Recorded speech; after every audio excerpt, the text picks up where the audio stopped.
A teenager is missing. A police investigation exposes the deaths of dozens of boys and young men. All are traced to a single killer. A photographer turns to rape and torture, meticulously documenting his crimes on film and audio tape. In a quiet suburb, 4 people are found dead. Police wonder about the kind of madman who could commit this crime. For serial killers, one death is just the beginning. Obsessed, they strike again and again, learning more with each crime, improving, perfecting. They're confident they'll never be stopped. But the mind hunters work tirelessly for their capture.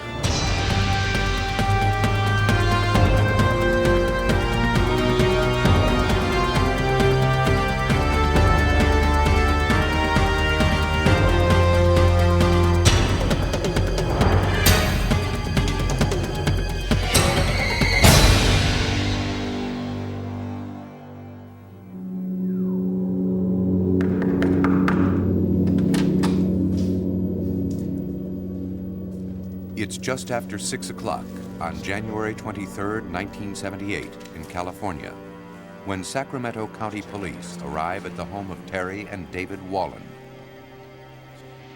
They are called there by a neighbor at David's frantic request. 22-year-old Terry Wallen has been brutally murdered. The house shows signs of an intense struggle between Wallen and her killer.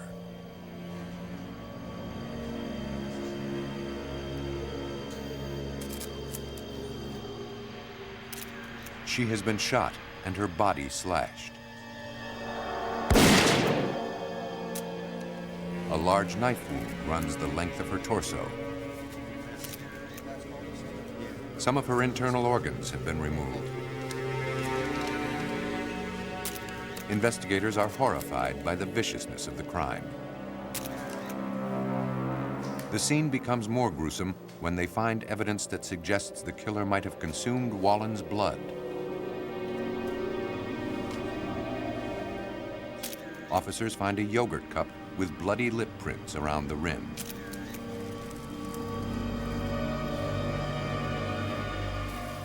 Sacramento police don't know what to make of the scene, but they know who can help them. They call on a specialist, a man who's familiar with horrific and bizarre murder cases. His name is Russ Vorpagel. He is a special agent with the FBI. The brutality of the slaying makes Vorpagel fear that the murderer couldn't control himself, and that Terry Wallen's death may be just the beginning of his rampage. There's just no need to disembowel a victim. There's no need to reach inside and cut out body parts. There's no need to cut a 4-inch piece of major artery and take it along with you. I mean, hey, we knew we had a nut and we were worried and we knew that something's going to happen. Vorpagel called a colleague at the FBI. Robert Ressler has tracked and caught some of the world's most dangerous killers. As a criminal profiler for the FBI, he stakes out the darkest corners of a killer's mind. In the 1970s, he was one of the first to use the term serial killer to describe those who murder again and again. Robert Ressler is a mind hunter. Ressler struggles to understand the killer's mind by studying the crime scene. Knowing how the killer thinks is essential to predicting his next move. When will he strike? Who will he target? You have to have an emotional need to solve a crime. You have to want to know who the offender was. You have to know what that person is, what he's like, what he was like before, during, and after the crime. But there is a danger in identifying too closely with those who destroy. Ressler heeds the words of German philosopher Friedrich Nietzsche, who who wrote that whoever fights monsters should not become a monster himself, and that when one looks into an abyss, the unblinking abyss stares directly back. For Robert Ressler, Nietzsche's observation is motivation and warning. Looking into the abyss to me means looking into the depths, the deep crevices, the dark crevices of man's human mind. And when it says the abyss looks back, to me that means I'm looking back at myself. I'm seeing my reflection. Because in every horrible killer, yourself is in there somewhere in part. Somewhere in your life you could have gone that same road. In the 1970s, Ressler was among the original members of the FBI's Behavioral Science Unit, the first FBI program to systematically research a killer's motivations. Ressler interviewed some of America's most notorious murderers in prison to learn about their habits and attitudes. Today, Ressler is a private consultant who works all over the world to help solve serial murders. In January of 1978, Ressler applied his knowledge to help Sacramento County investigators devise a psychological profile of Terry Wallen's murderer. It was the first step in tracking the killer. Ressler began his profile by examining the crime scene details. What you look for at a crime scene is the positioning of the body, the way the body was left by the killer. You look at the state of the body from the standpoint of being clothed or unclothed, and of course you're looking for available weaponry, or did the killer take a weapon to the scene, use it, and take it away. These are all things that you really start sizing up in your head. After Terry Wallen was shot, the killer cut her body with knives taken from her own kitchen. Then he left them in plain sight at the scene, a detail that would prove instructive for Ressler. Because the greatest number of serial killers are male, at the time, Vorpagel and Ressler conclude their suspect is a man. They also assume he's white, like the majority of American serial killers.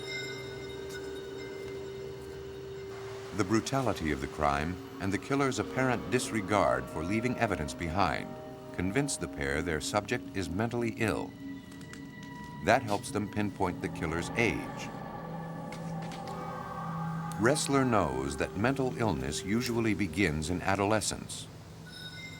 It would take at least 8 years for the killer to grow sick enough to perform the acts of violence he inflicted on Terry Wallen. Assuming symptoms began at age 15, Ressler figures the killer would be in his mid to late 20s. Any older, and he would have already committed several gruesome homicides. Ressler goes further.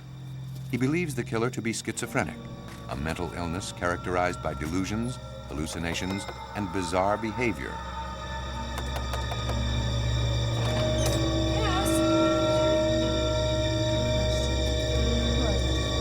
Get out of here! Get out of here!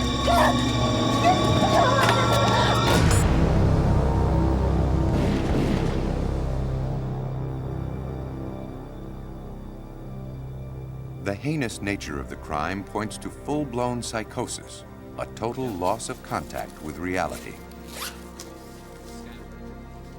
Because he drinks the blood of his victims, investigators call him the vampire killer. From his office in Virginia, Ressler works feverishly with Vorpagel in Sacramento to refine the killer's profile. What would he look like? They are convinced police should look for someone thin. Male schizophrenics generally eat poorly when they eat at all. And Russ Vorpagel believes the murderer will pay little attention to his appearance. A guy that is suffering from a major mental illness is probably going to have a deterioration in his hygiene.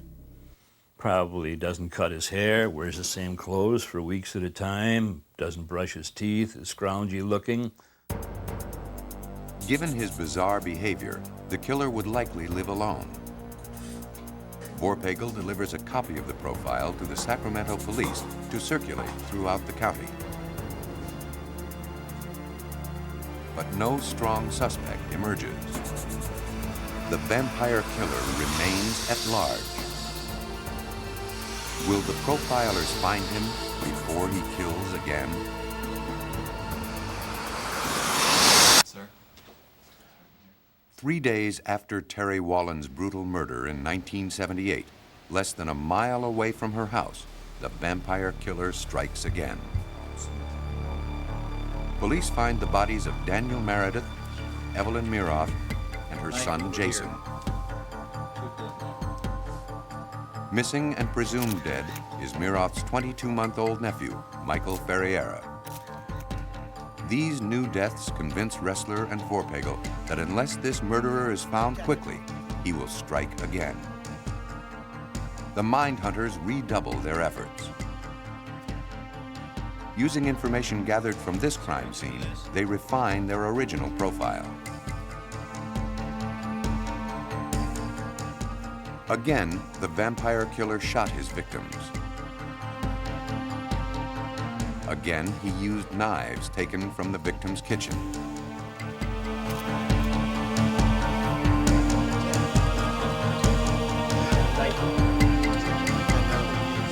Two knives are found in the room, and another was found outside.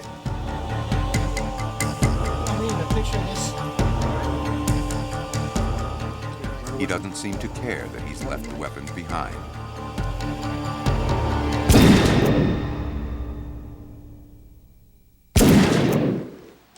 These details tell profilers that the killer is not planning his crimes.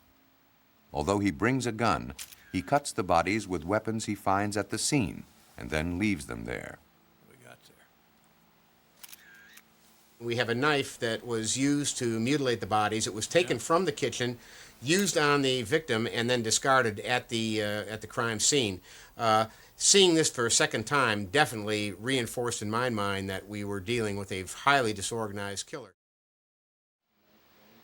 Organized and disorganized. Careful. These words describe a serial killer's behavior before, during, and after a murder.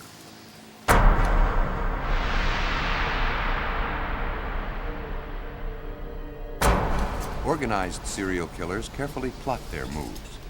They cover their trail so thoroughly that little or no evidence remains to tie them to their crimes. By contrast, disorganized serial killers act on impulse. Their behavior is random, making their next move difficult to predict. Investigators find bloodstains in the bathtub. Profilers believe the vampire killer may have bathed in a mixture of water and blood. The crimes are becoming more gruesome and the killer more deranged and more disorganized. Now, we know darn well that your normal, everyday person is not going to fill a tub with water and bathe in the blood. So here we see personality. Here we see mental illness. We see mental deterioration. From the evidence at the crime scene, Vorpagel and Ressler reconstruct the grisly sequence of events. And the terrifying portrait of a man they've never seen begins to emerge. The evidence reinforces the mind hunter's belief that the vampire killer's appearance will continue to deteriorate. He likely won't have changed his clothes.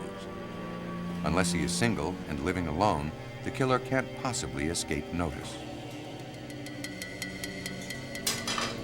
Their subject is a thin, disheveled loner, not more than 30 years old.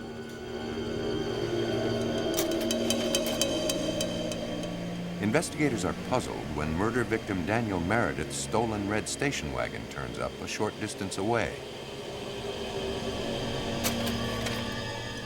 Because it was found nearby, Ressler determines the vampire killer must have walked to the crime scene and then fled on foot after abandoning the car. The killer would be residing within a very close distance to that abandoned car. I said approximately 1/4 mile. The day after the Miroth murders, police receive an unrelated report that a dog has been shot and mutilated within blocks of the crime scene. For the mind hunters, it's the break they've been looking for. They know that as children, serial killers often mutilate or kill animals. And he would go out and kill these pets, shooting them with the same gun he shot Wallen and Miroth and Meredith. Same gun, he'd shoot these pets. And then he'd gut them and drink their blood. As more animals are found dead, the circle closes. The mind hunters are convinced that the vampire killer lives near the slaughtered animals and his human victims. He won't have traveled far. Police circulate the revised profile throughout the city in hopes that someone may have seen a disheveled or strange-acting man. Officers concentrate on a quarter-mile radius of the murders.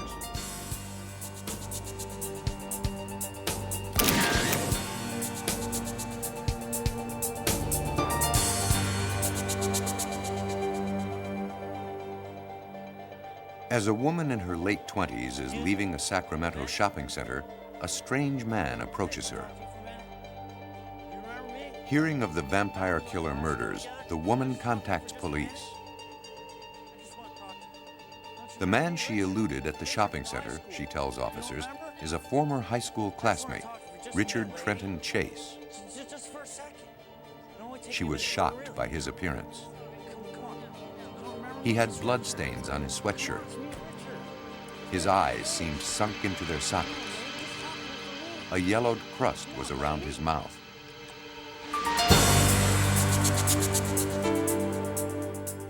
According to the woman's description, Chase fits the profile of the vampire killer.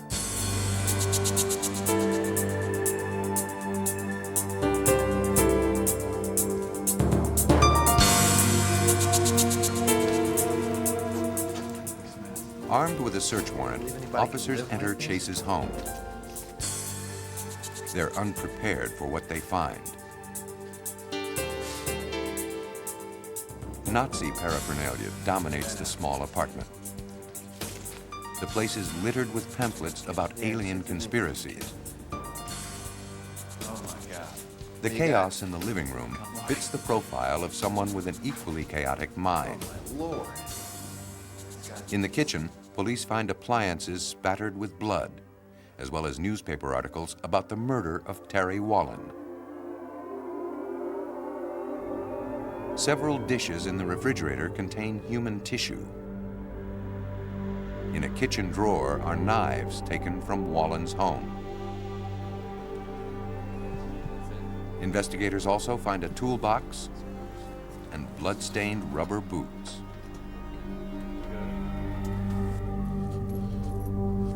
Chase is arrested and charged with 6 counts of first-degree murder, including the killing of Evelyn Miroth's nephew, 22-month-old Michael Ferreira, whose remains are found not far from Chase's apartment. The jury deliberates only a few hours before pronouncing Chase guilty on all counts. The sentence? Death in the electric chair. In 1979, Robert Ressler decided to talk to Chase in prison. The reason I interviewed him, very frankly, was to validate, to do an update and validate the profiling work that I had done, to talk to him directly after working on the case, after seeing the crime scenes, after reading the police reports, and of course the court records. It's a way you really fine-tune your profiling. Chase tells Ressler that he had killed only to preserve his own life. He needed blood, Chase says, to survive what he called soap dish poisoning. Chase believed that a gooey residue under his soap dish proved he was dying. He claimed his blood was drying out and corroding his body. His killings, Chase contended, were made in self-defense. When he got down to the motivation, he said that the blood in his veins, the blood throughout his entire body, was turning to powder or dust, and that it was moving very slowly through his body, causing him to slow down, causing him to be fatigued and become very ill. And he felt this was being done, of course, he said, by the influence of the unidentified flying objects and the aliens. And he said that the only way he could counter this was to get a fresh supply of human blood. What drives a man like Chase to murder?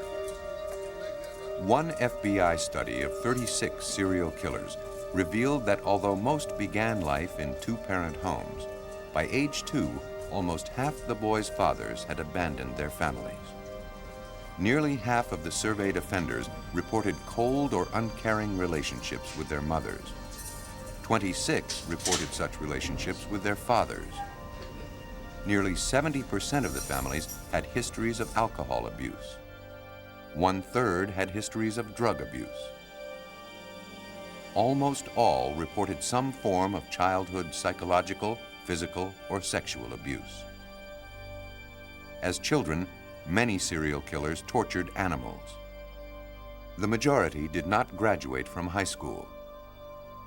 While the men had the required intelligence to perform skilled jobs, most had poor work histories. Only 20%, or 6 offenders, had ever managed to hold on to steady work.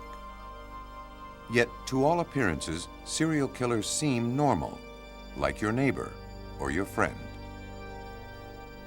Most of these people are like everyday people. They oftentimes are intelligent, they're attractive, they're good conversationalists. IQ's usually up about, at least high normal or beyond, and they're very deceptive. Ressler was opposed to the death sentence for Chase. Chase, he argued, was mentally ill and should have been locked up for life in a prison hospital. Prison psychiatrists eventually agreed. Chase's sentence was commuted to life in the California Medical Facility in Vacaville. But Chase killed himself in his prison cell just after Christmas, 1980.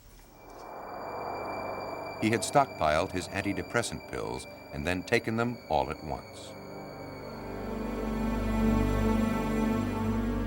Richard Trenton Chase's brief and chaotic reign of terror had come to an end.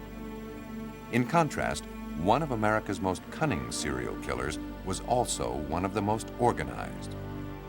Highly intelligent and a talented photographer, this murderer specialized in kidnapping, rape, and torture. Police called him the unidentified subject, or unsub. He was a master of planning. He used film and audio tape to record his crimes. In a rented storage shed, he stockpiled pictures of his victims and recordings of their anguished cries. He was so meticulous that he would leave virtually no evidence of his atrocities, except for the photographs he took himself. Unsub customized his cars to resemble unmarked police cars. He added heavy-duty suspensions and strong restraints so that once inside, his victims had virtually no chance of escape.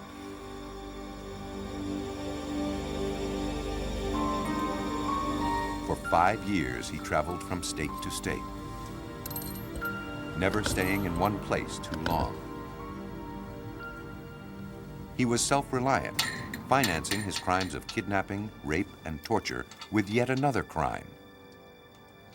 He was a skilled counterfeiter. He was confident that he would never be caught.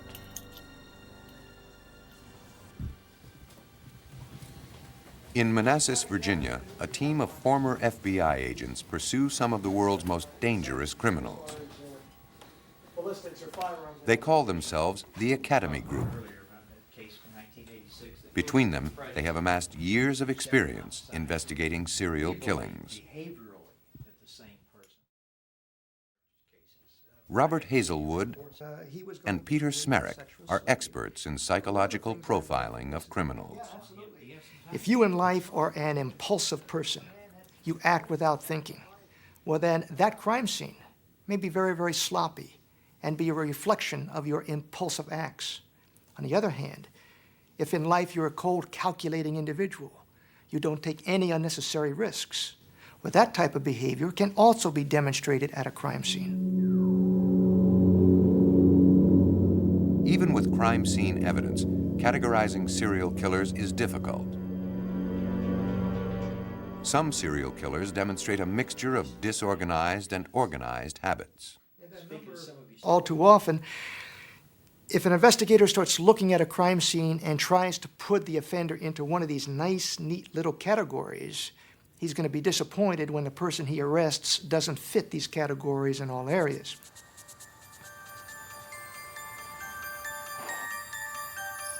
In the seaside resort of Ocean City, Maryland, a young woman has just finished her shift at a convenience store. It is Memorial Day weekend, 1979. She is approached by a man who identifies himself as a police officer. He shows her his identification and is driving an unmarked police car. He tells the woman she is a suspect in a series of robberies, and he insists that she accompany him to police headquarters for questioning. He handcuffs her and pushes her into the car. It's the beginning of the longest and most terrifying experience of the woman's life. The man is no police officer. He is unsub. And she's his latest victim. He takes her to a deserted building where he repeatedly rapes and tortures her. He photographs and tape records the ordeal. I think one of the buzzwords today that we use is power and control. And whether you're dealing with a rapist, whether you're dealing with a serial killer, I think it still comes down to those two basic elements: power and control over the life of another individual. Eventually, he will push the dazed woman back into his car and take her for one last ride. He stops the automobile, opens up the passenger door, and rolls the woman out into a ditch. But he did not kill her. He allowed this victim to live. And as a result, within a number of hours when daylight came, she was found, she was rescued, and now became a full-fledged FBI investigation for kidnapping. The FBI set up a massive manhunt for unsub. The Ocean City woman was the latest in a long list of his victims. Some were tortured, others murdered. But many years passed before there was a break in the case. At the same time the FBI searched for unsub, the Secret Service was on the trail of an elusive counterfeiter, a man who routinely passed fake $20 bills to unsuspecting store clerks at malls and shops in the Midwest and on the East Coast. The one thing about any law enforcement agency, no matter how good we are, you need an element of luck, and you need the cooperation of an alert citizenry. In this instance, an alert clerk recognized a composite sketch as a customer who was currently in the store. She notified mall security notified local authorities, and within a short period of time, the suspect was apprehended. The man police arrest is James Mitchell DeBartoleben. The Secret Service soon discovers that DeBartoleben is not just a counterfeiter.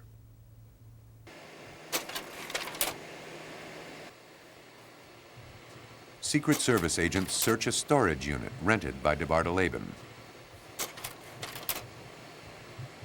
Inside are sheaves of the fake currency he's been passing. But to their shock, agents also discover a grotesque treasure trove of pictures and audio tape. The 1983 discovery unmasks the focus of the FBI investigation.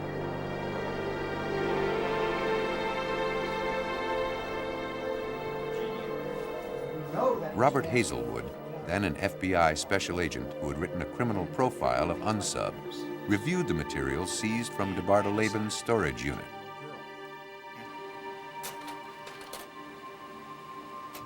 Agents find thousands of photographs of DeBartoleben's victims. Among them are photos and audio tape of the woman abducted in Ocean City in 1979. Some of the photos date back to the early 1960s. They find the tools of a killer's trade. Victim's clothing, 10 guns, phony police identification, journals, blood-stained lingerie, and jewelry. 7 license plates allowed DeBartoleben to roam with little fear of his car being traced. The FBI also found handwritten notes. They contained codes that referred to past and future crimes. Although they have uncovered DeBartoleben's cache of damning images and sounds, agents have a problem. The killer's face remains literally out of the frame of the pictures he's taken with the victims. Investigators will have to prove DeBartoleben is the man in the photographs if they are to tie him conclusively to the rapes and deaths. During his FBI career, Peter Smerek was a forensic photography expert. The Secret Service sent him a number of DeBartoleben's photos to analyze. Several show a naked torso and uncovered arms. Smerek focuses his attention on the arms. They have a distinctive pattern of small moles and freckles. Smerek asks the Secret Service to temporarily remove DeBartoleben from his prison cell in order to photograph him in the same position as the person in the confiscated photos. The gambit pays off. When Smerek compares the photographs taken by the Secret Service to the ones found in the storage unit, he finds the patterns of freckles match. It's the proof agents desperately seek. In all the years that I've worked as a criminal profiler, I can't think of another case where the offender was such an excellent photographer that unknowingly he took his own crime scene photographs, which ended up putting him in prison. In 1984, DeBartoleben was tried and convicted. Today, he is in a federal penitentiary in Texas, sentenced to multiple life terms. DeBartoleben was one of the most dangerous criminals that ever walked the face of the earth, in my opinion. He was able to commit a number of crimes over a number of years in a variety of states and never have those crimes linked to him. That made him extremely dangerous. I think he's involved in a lot more crimes than we're aware of, yes. By controlling every variable, weapons, location, and victim, the organized serial killer can slip through any dragnet, getting away with murder for years as he hides in plain sight. Such was the case of John Wayne Gacy, a prominent Chicago area businessman. Well-liked and respected, Gacy camouflaged a terrible secret. In 1978, in Des Plaines, Illinois, 15-year-old Robert Piest was reported missing. Having learned that Gacy was preparing a remodeling bid for a drugstore where Piest worked, Chief Detective Joseph Kozenzak of the Des Plaines Police Department goes to Gacy's home. Gacy denies knowing Piest. But investigators are suspicious. A background check reveals Gacy was once convicted of the sexual abuse of a teenage boy. Kozenzak places Gacy under surveillance. Initially cooperative with the police, Gacy becomes increasingly surly as Kozenzak's investigation continues. He had a real mean look in his eyes. You could feel that there was hatred there, and that he really didn't care what we were investigating and was more concerned about trying to stay out of the way. Gacy threatens a lawsuit if police continue their surveillance. Officers persist, suspecting that Gacy has much to hide. But even they are not prepared for what they'll find. For several weeks in 1978, Des Plaines police didn't let John Wayne Gacy out of their sight. Finally, it came time to search his house. The search uncovers a photo receipt that belonged to Robert Piest, linking Gacy to the boy's disappearance. A more thorough search would reveal even more. Chief Detective Kozenzak was the first to enter Gacy's home. I was one of the first people that arrived at the house and went in through the back door, walked in. The whole place was just dark and kind of eerie. All the window blinds had been closed. And there was some sense of, I don't know, it was kind of ominous actually, because we were starting to believe that there could be people buried underneath Gacy's house based on the information we'd gathered.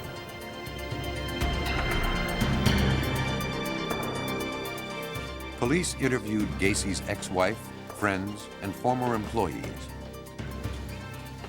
Stories came out that Gacy propositioned his workers for sexual favors, that some had disappeared, and that his house had a strange odor. One of his workers suggests they checked the crawl space. After rigorous questioning, Gacy admits to detectives that 4 years earlier, in 1974, he killed one of his homosexual partners. Gacy claims the murder was in self-defense. He hid the man's body beneath the floor.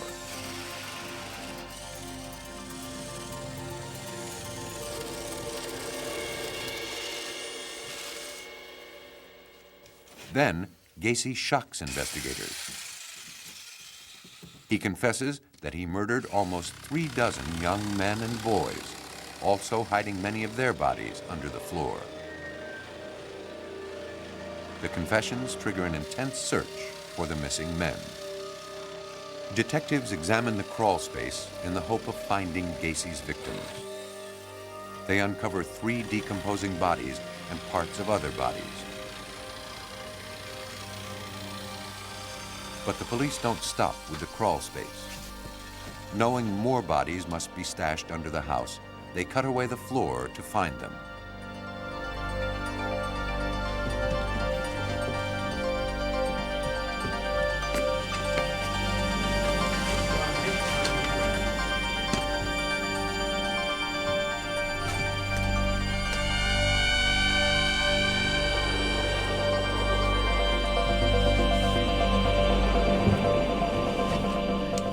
Eventually, they would find bodies buried under the dining room and garage floor. Under the house is a virtual killing field of buried bones and jumbled skeletons. Police arrest Gacy for the murder of Robert Piest, though the bodies they uncovered were dead too long to be the missing boy. Gacy, he figured that the best way not to get caught for his crimes was to keep control of his victims after death. But when you're a psychopath, a sexual psychopath, he figured nobody would ever find those bodies down there because he was too smart, smarter than police, smarter than everybody. By stashing his victims in his own home, Gacy maintained total control over them, even in death, and could remain confident that no one would ever find them without his knowledge. Such careful attention to detail, from planning to death, is the mark of a highly organized killer. Everything about the case, especially when viewing the home inside, would indicate that Gacy was highly methodical, very well planned, and that he had thought these crimes out in great detail prior to embarking upon them. Gacy also dumped his victims in the Des Plaines River. Police recovered 6 more bodies there. One of them was Robert Piest. When it was over, police identified the remains of 33 people. Bob was very interested in this process because the FBI was formulating within their behavioral science unit kind of an in-depth study of people who commit a series of killings and wanting to know more about them, wanting to understand them, and this was a classic case.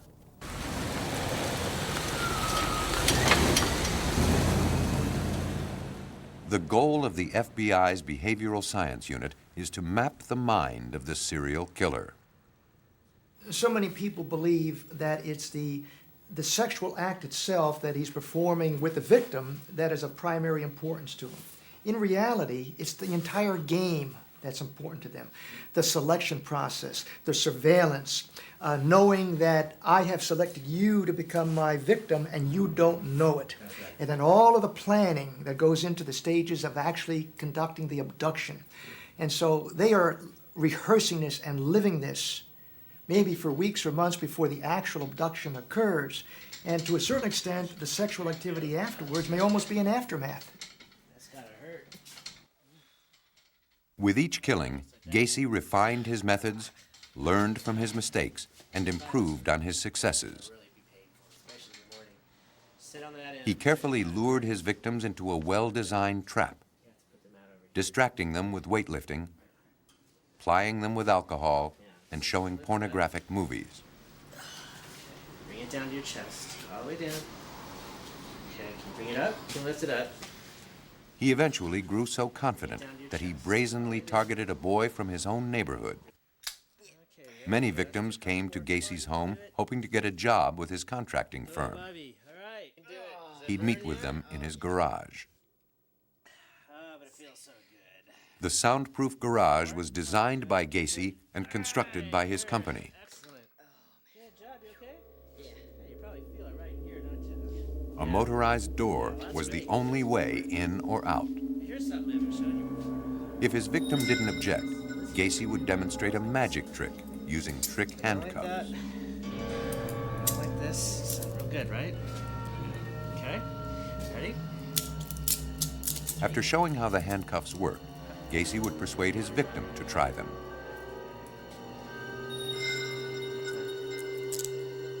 Ready? All right. Now, you did it the easy way, the hard way. Then he would challenge him to attempt the trick behind his back. If the victim agreed, the trap was sprung. Gacy would switch the trick handcuffs for real ones. On. This one like this. There you go. Okay. Now, twist it. Once immobilized, the victim was at Gacy's mercy. It's not working. Hey, come on, man. 1, 2, 3. Try to twist it. Hang on a Only second. No. Gacy knows exactly what happened Oh, you have to relax. next. Come on, Bobby, relax. Okay.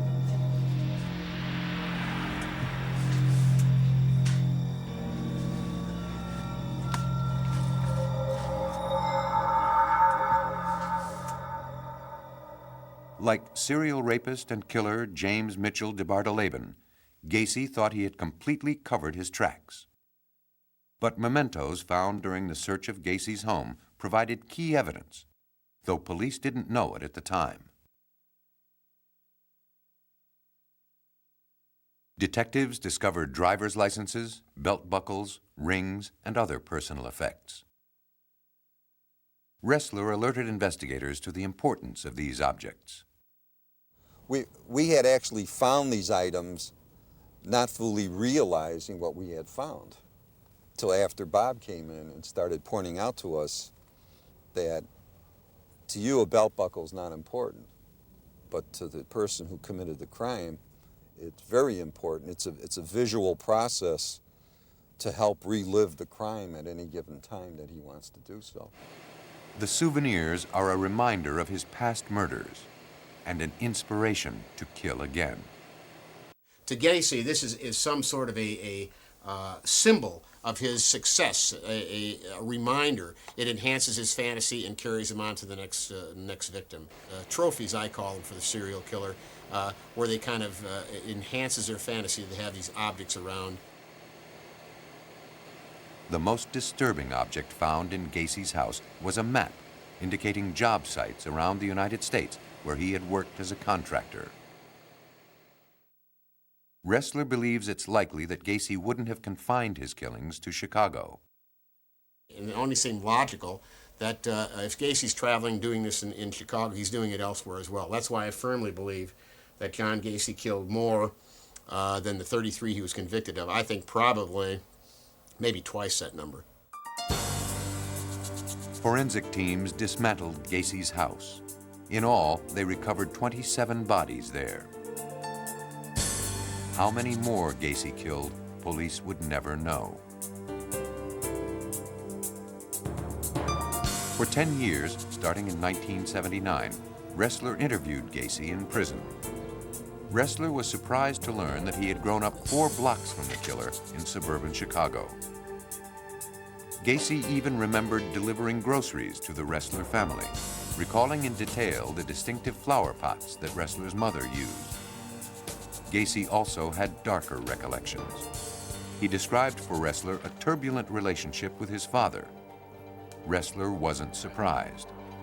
Nearly all the serial killers he knows of tell similar stories. And it's all documented. I ran away from home, as you know, when I was 19 years old because I couldn't get along with my father. I mean, he was just overbearing. I was dumb and stupid, never would amount to anything, and so I just took off and said, to hell with it. I was gone for 3 months. Well, it's more likely. From prison, Gacy made a painting and sent it to Ressler. What is amazing is now... It depicted Gacy dressed in a clown costume. When I got into clown makeup, I regressed into childhood. It was fun being a clown because you could be yourself or just let yourself go and act a fool. You know how people, if you're a businessman, you've got to keep a certain rapport and stuff like that, and everybody looks for you for an image. But as a clown with the makeup on, you could be slapstick and funny and have a good time. That's why I always enjoyed clowning. In Gacy's painting, he stands in a grove of evergreen trees, surrounded by balloons. The inscription on the back reads, "You cannot hope to enjoy the harvest without first laboring in the fields." Gacy refused to explain the painting's meaning to Ressler or to anyone else. Ressler believes the painting hints at many more murders Gacy committed.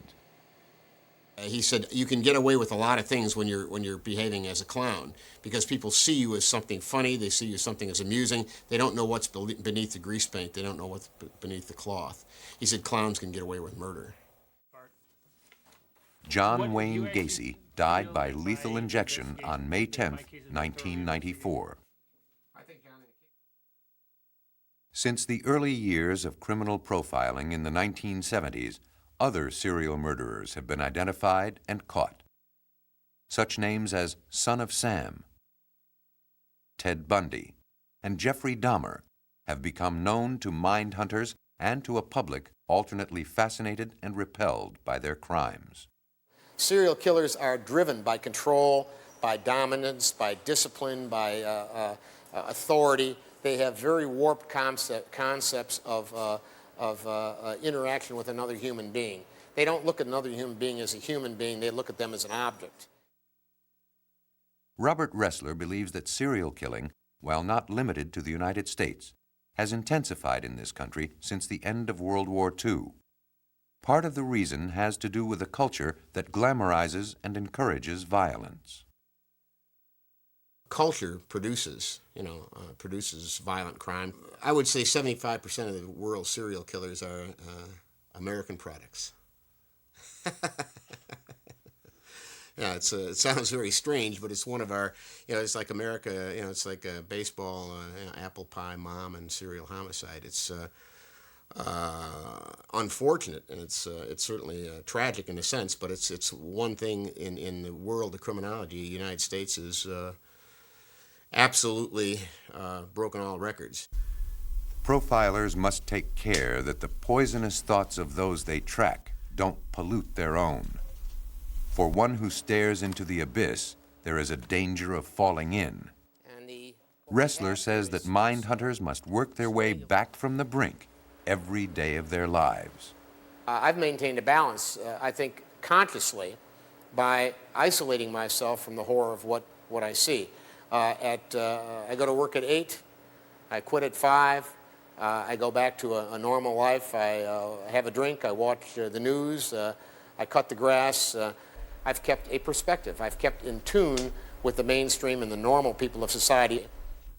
For Ressler, profiling is less about drama than about analysis. Observe, think, conclude, and realize there are no easy or quick answers.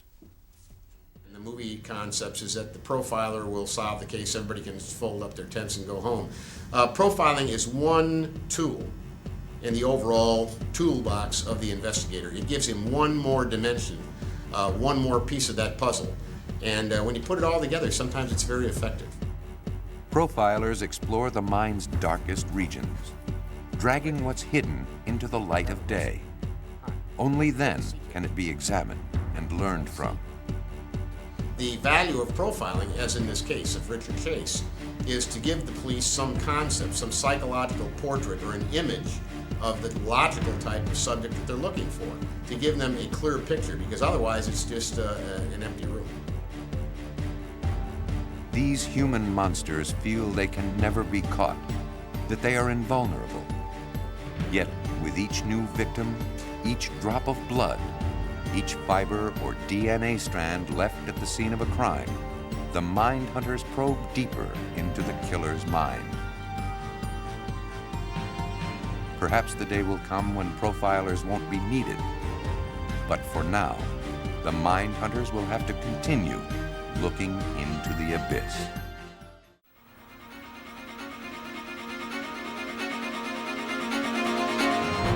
In a church parking lot, a woman is found murdered. The killer leaves few clues and no weapon.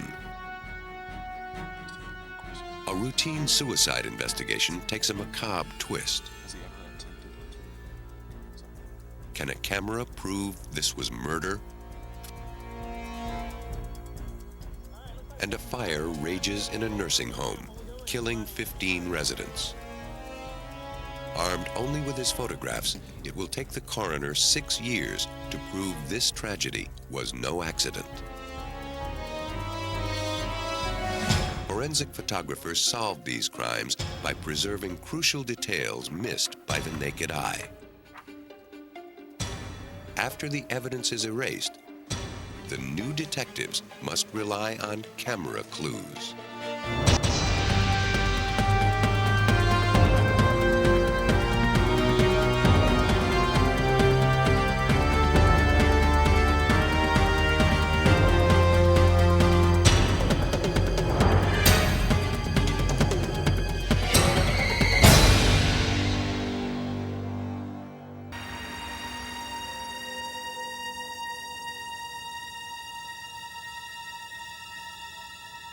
In Fairfax County, Virginia, in March 1989, a man called police to report a woman had fallen in an icy church parking lot. An officer reported back from the scene. The woman didn't slip and fall. She was murdered. At police headquarters, forensic photographer Jeff Miller knew he had a long night ahead of him. He packed his equipment and got ready to meet investigators gathering at the scene. Where some officers shoot criminals, Miller shoots film. In his 18 years with the Fairfax Police, he has witnessed countless crime scenes through his lens. If he is the eyes of law enforcement, then his photos are its long-term memory. Yeah, this is the ID we got off of the victim. Investigators arrived at the parking lot and planned their strategy. Detective Ed Guckenberger headed the investigation. As his team uncovered clues, they depended on Miller. It's in Miller's camera that all the clues come together to solve a case and hopefully to catch a killer. We want to be able to document the scene, in essence, take the scene from here to the courthouse just exactly the same way that we find it. Miller began by mapping the crime scene. The initial clues were both simple and brutal. The victim was lying face up in a pool of her own blood. She had been shot several times, with the fatal bullet to her head. Nearby, her purse was found untouched. Robbery was not the motive. Miller first documented the wide view of the crime scene, which was blanketed in darkness. To bring it into focus, Miller used a technique called painting with light. The camera was mounted on a tripod. Its shutter kept open as an assistant covered the lens. The same frame of film was exposed repeatedly as Miller passed along the edges of the scene, firing his flash as many as 24 times for a single picture. Each flash illuminates a slightly different area. This photograph is the result of Miller's work. The bright lights look like street lamps, but they were made by Miller's flash. Though he was holding the flash as it fired, Miller doesn't appear because he was behind the light. He remained invisible as he exposed the evidence. After Miller took his wide shot by painting with light, he moved in to photograph every detail of the scene. He worked his way closer and closer to the victim, documenting her wounds and the position of her body.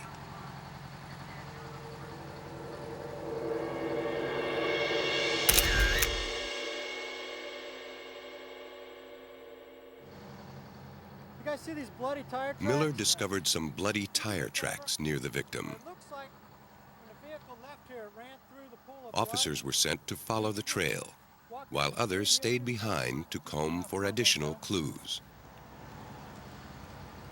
Miller found 2 bullet casings. The man who called the police parked his van over them.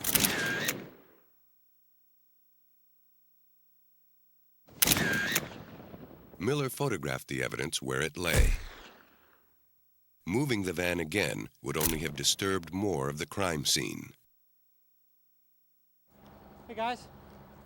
As Miller hunted for additional evidence, officers returned from their search of the neighborhood. They found an abandoned car a block away. They ran the tags. It was registered to the victim's address. The site of the car became a second crime scene. Again, Miller photographed the scene from every angle, hoping to uncover any clues that might explain how the woman ended up so far from her vehicle. As he did at the church parking lot, Miller first photographed the site at a distance, then moved in for close-ups. The driver's side window was shattered. Pellets of glass were strewn about the car's interior. A spent cartridge lay in the snow outside the driver's side door, and a bullet was lodged in the plastic molding.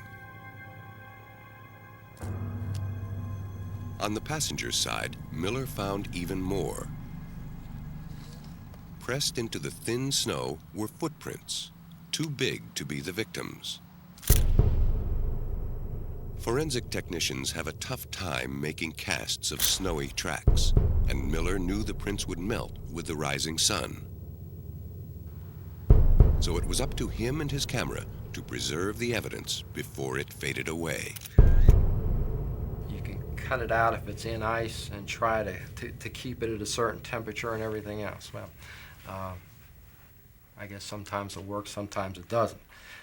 There are different chemicals that you could possibly spray on it to try and keep it. When all in all is said and done, the photograph is the only evidence that was able to totally keep that impression intact. The search of the neighborhood uncovered more potential evidence. A patrolman found a second car abandoned a half-mile from the church parking lot after apparently skidding off the road.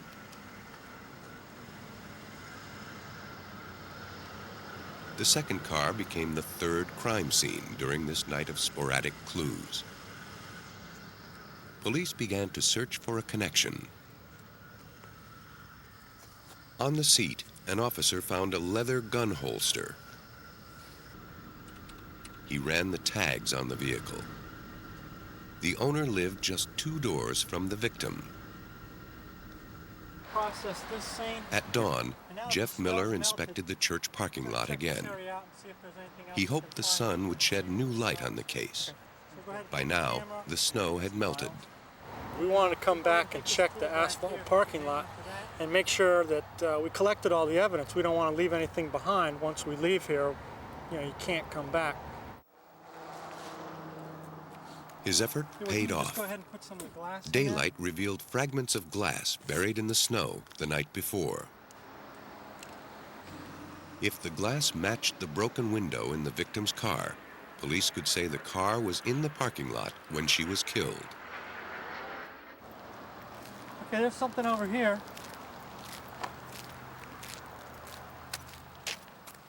The melting snow also revealed a bullet at the edge of the lot. So tell you what, let me get a couple pictures of it first. Tests would determine if it matched the bullet found in the victim's car.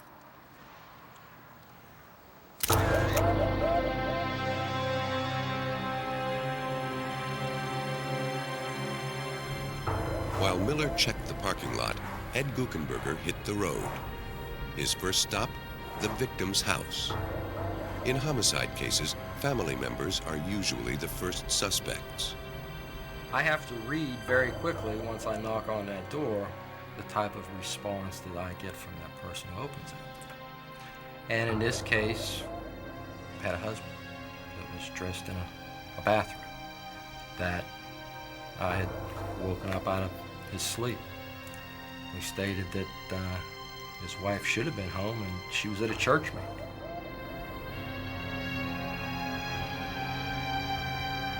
As a homicide investigator, what you then have to do is you have to read that person. Does he seem sincere? Is this some ploy or something else?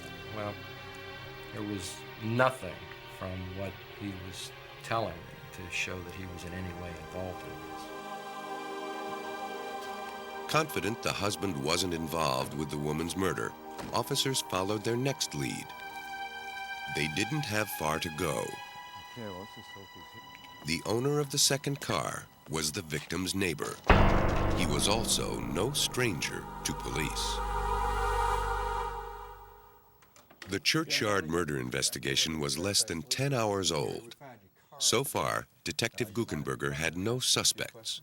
His only lead was the owner of the second car.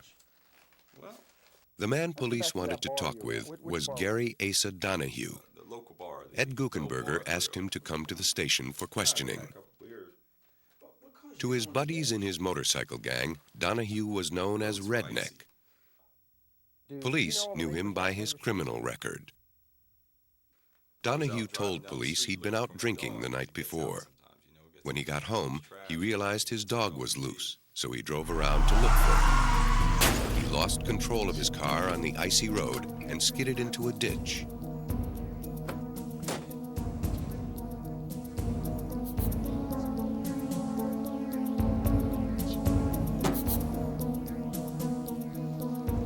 Unable to get free, Donahue said he walked home.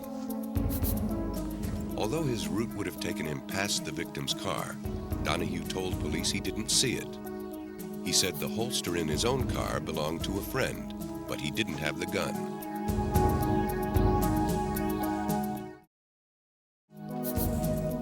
Police were suspicious. They asked Donahue for his jacket and boots, which might hold clues that told a different story. Donahue willingly surrendered them. In the darkroom, Miller developed one of his most hopeful leads. Up until now, he'd been merely documenting the various crime scenes. Now, he put his darkroom skills to the test to flush out latent clues. Using the ruler he placed by the icy footprints when he snapped the photo, Miller created a life-size portrait of the prints. A boot print can be almost as telling as a fingerprint, if it's clear enough. Miller was happy with the photo. Armed with this image, it became just a matter of matching the prints to the boots that made them. Miller sent his photographs to a forensic lab for a detailed comparison with Donahue's boots. lab technicians first examined the size of the boots. If the prints are off, even by a few millimeters, there is no match. The tread pattern was examined next. Technicians pored over the sole of the boot, making sure that every detail matched Miller's photograph. So far, so good. But next came the litmus test, matching the boot to the foot that wore it. It required a close look at the boot's anatomical wear. Anatomical wear is the wear that each of us impart into the bottom of the shoe based on how tall we are, how much we weigh, our bone makeup, how we walk, whether we walk on the inside of our feet, the outside of our feet, more so on the heel, more so on the toe. Donahue wore a lift in one of his boots. It added to the unique anatomical wear and left its signature in the boot prints. Last, technicians examined the boots and the photographs for accidental wear and tear, nicks and cuts from daily use. In this particular case, there are certain marks, certain cuts, certain indentations in the tread pattern that the examiner was able to see in the photograph and was able to find also in the shoe, that he is able to say that this shoe made this impression to the exclusion of all the other shoes in the whole wide world. The footprint evidence placed Donahue at the victim's car. Buchenberger credits the photographs with keeping the investigation on track. If we didn't have the photographs of that shoe impression, then we're mainly just stuck with firearms evidence. A person might have a gun, but who actually shoots that gun? But this person wears his own boots. Investigators then examined Donahue's jacket, combing it meticulously for fibers, hair, cloth, anything that might link Donahue to the victim. They found glass particles. What new information could they provide? Forensic tests determined the glass from the victim's car matched the glass in the parking lot. If the glass from Donahue's jacket matched these samples, it would place Donahue at the site where the car window was shattered and where the victim was killed. The glass matched. Police could now prove that Donahue was in the parking lot and maybe in the car at the time of the murder. The bloody tire tracks were the next link.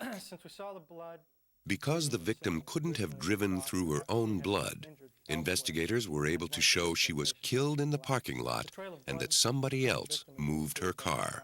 As her car was leaving the scene, it drove through a pool of blood that was coming from her. The blood adhered to the tire, and the rotation of the tire through the parking lot kept leaving a blood transfer onto the ground. And so that's what that was from. The scattered clues were coming together, thanks in large part to Miller's accurate documentation of the scene. The only thing missing was the murder weapon. To help pinpoint it, investigators tested the bullets and casings found near the victim and her car.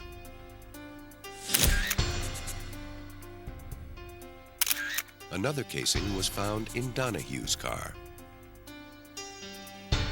Lab tests showed all the casings were fired from a rare Hungarian pistol, a 9mm auto-loading Fromer, a gun that peaked in popularity around World War II.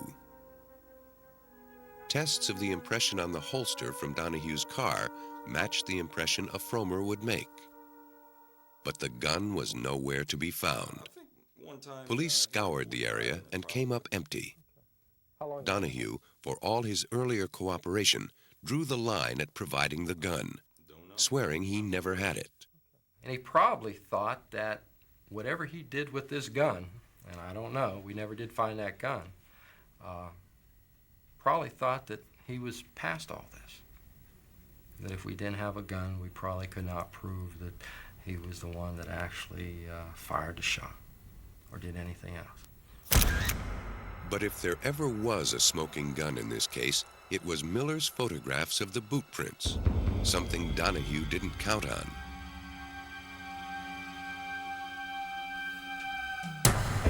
Officer Miller and Detective Guckenberger began to build their case. With the glass fragments, the shell casings, the bullets, and the ever-important boot prints, they were confident they could prove beyond a reasonable doubt that Gary Asa Donahue was a killer. Okay, great. Miller's photographs became primary evidence before a grand jury, which sent back Donahue's indictment. The photographic clues that Miller provided helped piece together the story of that ill-fated night. Okay, what I believe happened is that Mr. Donahue's driving down the street. He turns down the wrong street to go to his house, probably because he's drunk. Donahue lost control of his car and slid off the road. Angry, he got out of the car and began to walk home. As the victim came down the street, she recognized the car. She likely had seen it in her neighborhood for years. Donahue bought it from another neighbor. Perhaps she's acting as a good Samaritan. She stops to offer him a ride, or perhaps he stepped out on the road and flagged her down. The other possibility is he stepped out on the road with a gun and made her stop for him. They go down the street to the church parking lot. Something occurs inside the car in the church. I don't know what that is. In homicide investigation, you're not always going to be able to answer every single question that you have.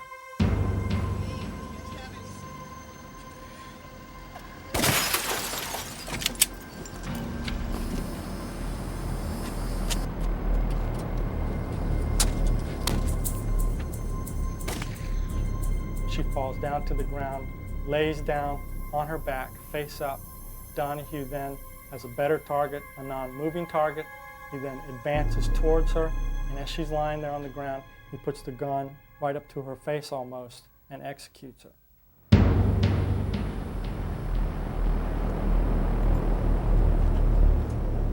He then leaves the scene, drives down to the end of the street, where again, for whatever reason, he runs off the road, probably due to his intoxication, runs off the road, wrecks it into the trees. For whatever reason, he decides to clear his weapon.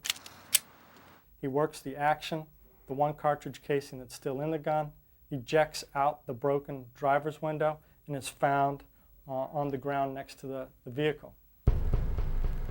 For whatever reason, he slid across the seat and left by the passenger's side, leaving his boot prints in the snow.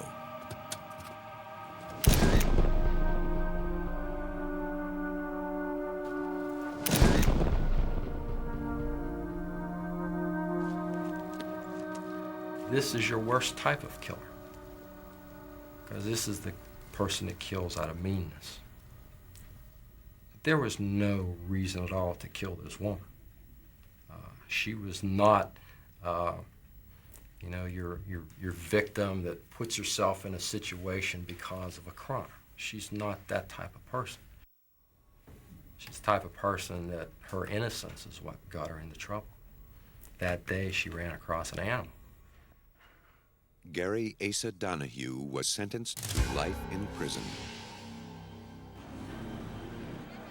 The senseless death of the woman in the church parking lot shocked the residents of her quiet community.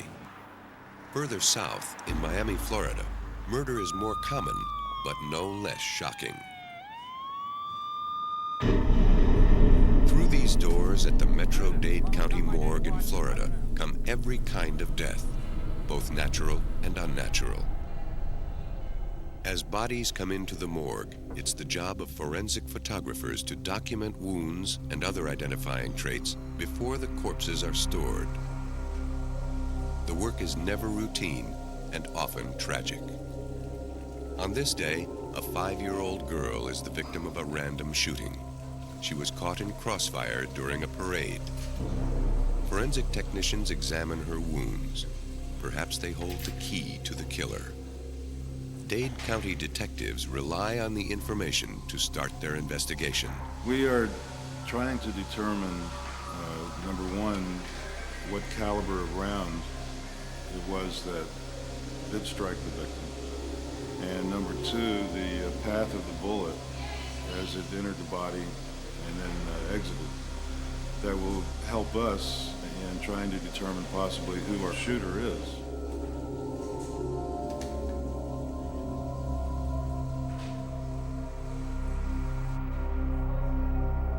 In the medical examiner's office, high-tech photography is as much a tool of the trade as a scalpel. If a death looks suspicious, it's up to forensic photographers to document the details.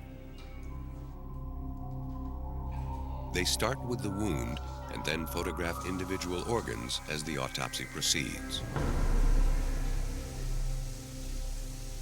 These gruesome photographs survive long after a case is closed.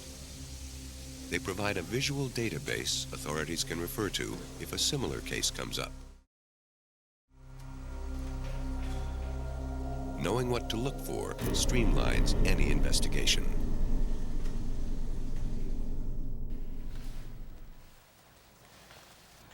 In 1986, Dade County Police responded to a suicide. Jack Sebastian lay dead, a 12-gauge shotgun by his side.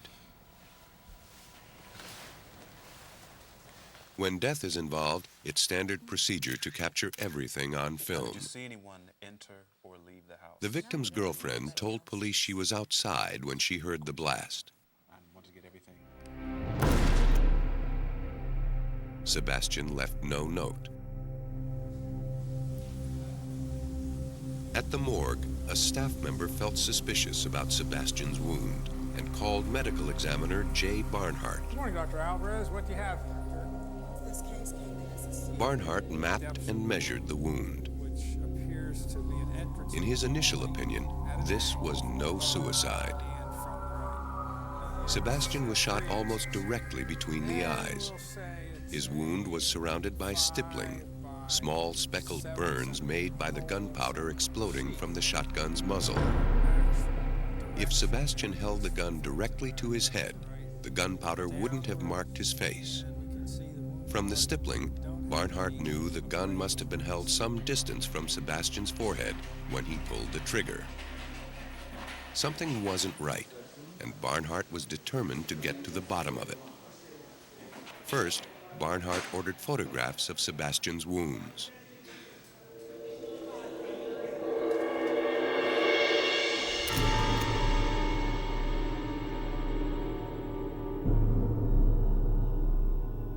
Then he took X-rays of Sebastian's head to reveal the internal damage he couldn't see. The X-ray showed the path of the pellets. This is an X-ray showing the dispersion of the birdshot through the skull. And if we take the point of entrance, which is just above the bridge of the nose, and connect that by an imaginary line or series of lines to the location of the pellets, we see that the pellets are to the left and below the point of entrance, meaning that the shot then was coming from above and to the right of the entrance. Barnhart had to find out if Sebastian could hold the gun at the angle indicated by the X-ray. It wouldn't have been easy. Investigators even placed the shotgun in the extended arms of Sebastian's corpse to see if he could fire the gun. His fingers could barely reach the trigger. Considering all possibilities, investigators tried to fire the gun with their feet. They found they could do it with bare toes.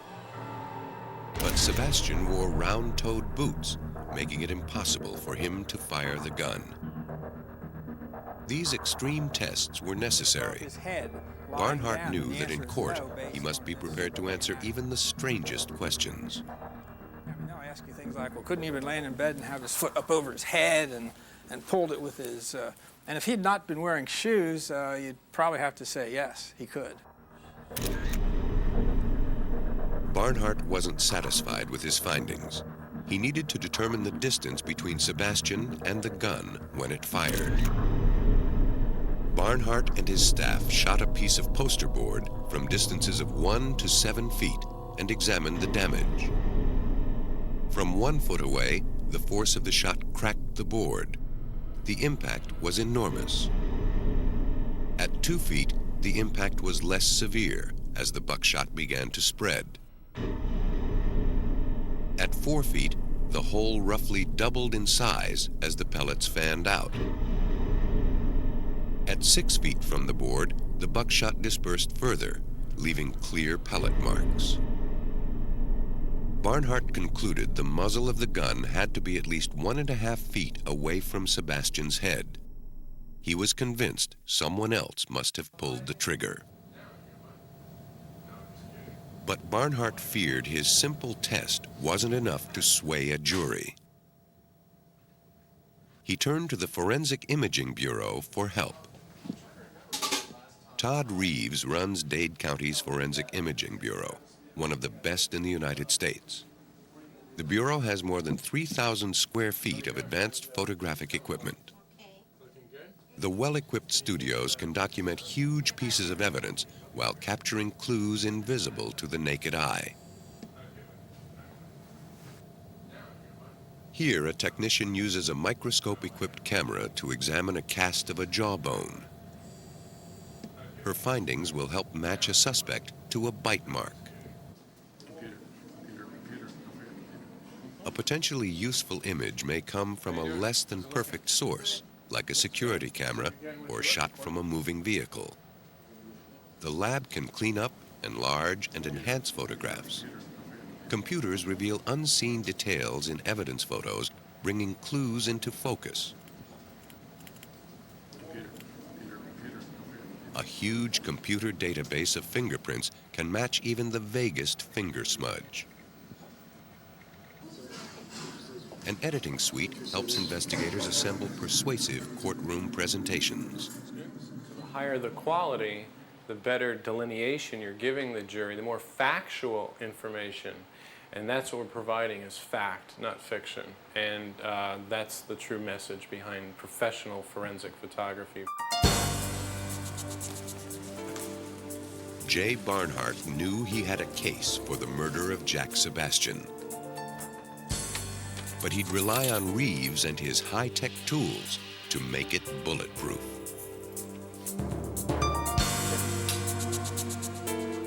You got a case of this biker.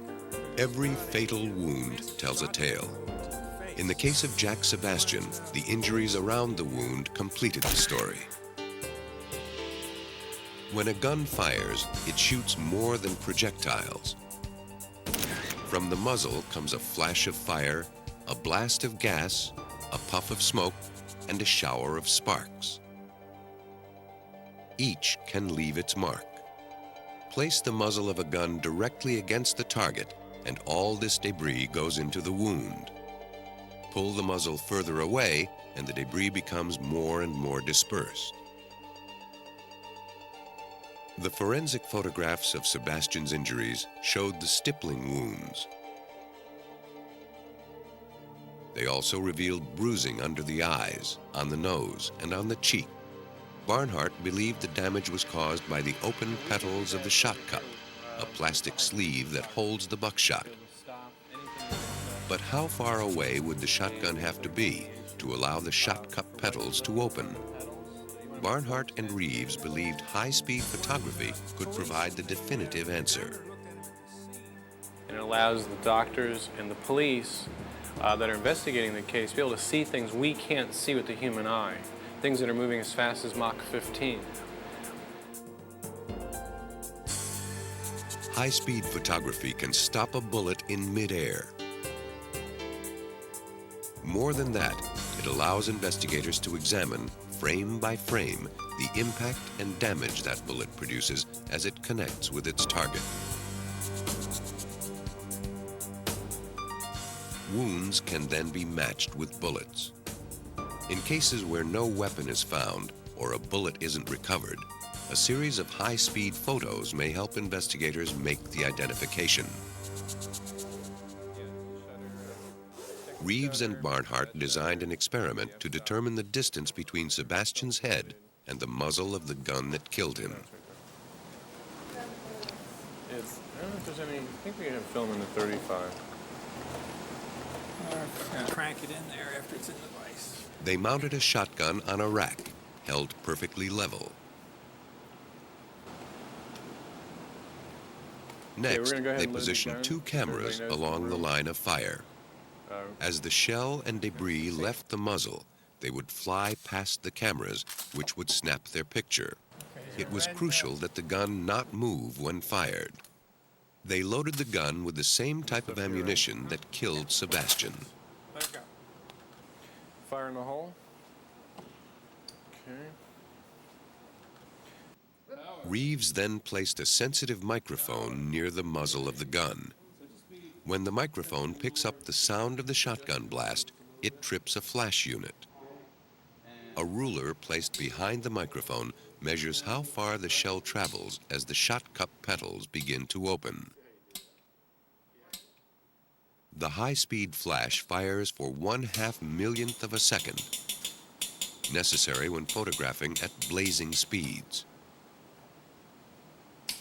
For the clearest image, Reeves and Barnhart need the camera to be as close to the flying shell as possible, but must determine the best place to put it. They first try the test with a large format Polaroid camera. The fast-developing film allows them to take test photos of the experiment so they can position the second camera correctly. For the actual test, they use a standard 35mm camera with highly sensitive film to freeze the shell in its path. The investigators are now ready to try their experiment and catch a shell with a flash of light. If all goes well, they'll produce an irrefutable record of the shell and its components in flight. Barnhart can then use the information to verify where the plastic petals on the shot cup began to open into the pattern that damaged Sebastian's face. Each time the gun is fired, Reeves inches the microphone away from the muzzle. As a result, the flash will go off a little later. The projectile will travel a little farther. The camera will catch it as it opens in flight.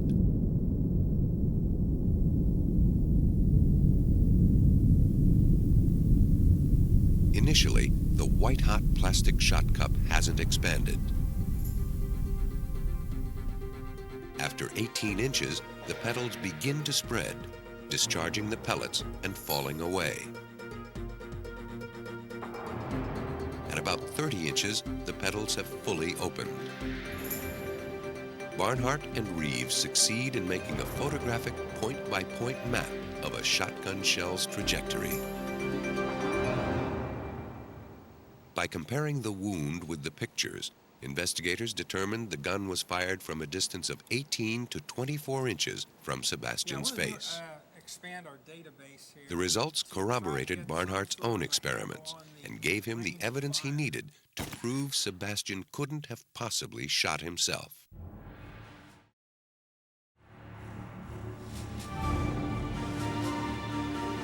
Police then confronted Sebastian's girlfriend, Diane Shelton, with the evidence.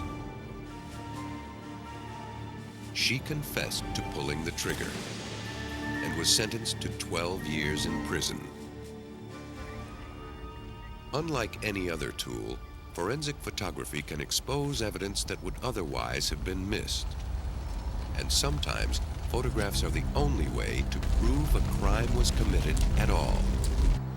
When a Pennsylvania coroner was certain a tragic accident camouflaged a mass murder, his photographs became his only allies. Forensic photography played a crucial role in the investigation of a devastating fire in a nursing home. Retired Wayne County, Pennsylvania coroner Robert Jennings spent 6 years trying to prove the fiery deaths were no accident. Jennings has spent much of his life combining his role as coroner and his love of photography. He has been snapping shots for more than 45 years. We got some fire to the left here. Let's really knock that down before we go in. His story begins on the grim night of October 19, 1971. A fire killed all 15 residents of the Geiger nursing home, a private home attached to a farmhouse near Honesdale, Pennsylvania.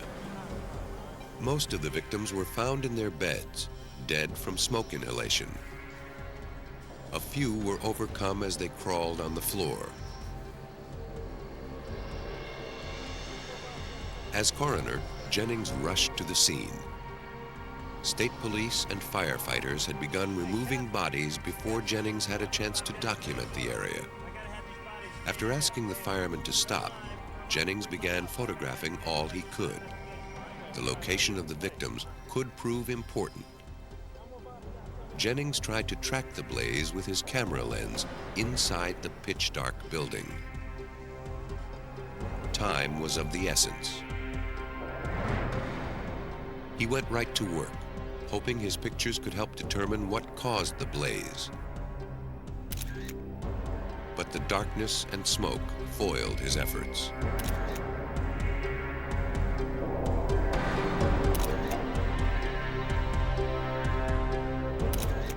Reluctantly, he went home to await the sunrise. By the time he returned the next morning, the smoke had cleared and the gloom had lifted enough for him to get his shots of the ruins. If your normal f-stop would be f11, then you would have to open up at least 2 more stops and give it more light to get the detail and so forth that's needed in this type of evidence photography, that at least arson experts have an opportunity to examine the charring and so forth. Working in the crumbling shell of the building was time-consuming and treacherous. But Jennings was determined to commit every inch of the wreckage to film. He succeeded. Painting with light revealed details of an alligator burn, a charring pattern similar to the rough scales of the reptile. The pattern is created at very high temperatures.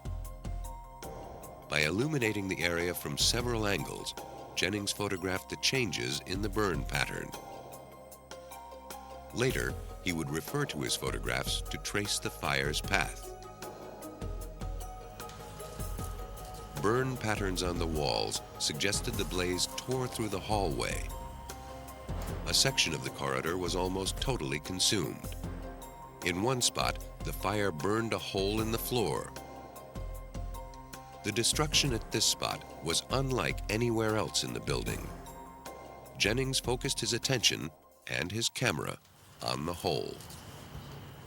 He crawled under it, photographing its edges. Fires usually burn from the bottom up, igniting whatever's above them. But at this spot, the fire looked to have burned from the top down.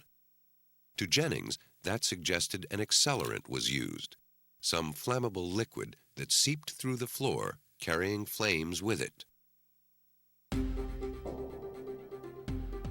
Before Jennings completed his investigation, state police announced their findings. They concluded the fire began in the laundry room, caused by a bad thermocoupling in a clothes dryer. Jennings wasn't buying it. He'd spend the next 6 years trying to prove them wrong. Photographs were Jennings' only clues. The ceiling above the dryer where the state police said the fire started showed minimal damage compared to the highly charred hallway. The wires in the laundry room were still intact. Jennings even found unburned clothing inside the dryer. Picture by picture, he continued building his case.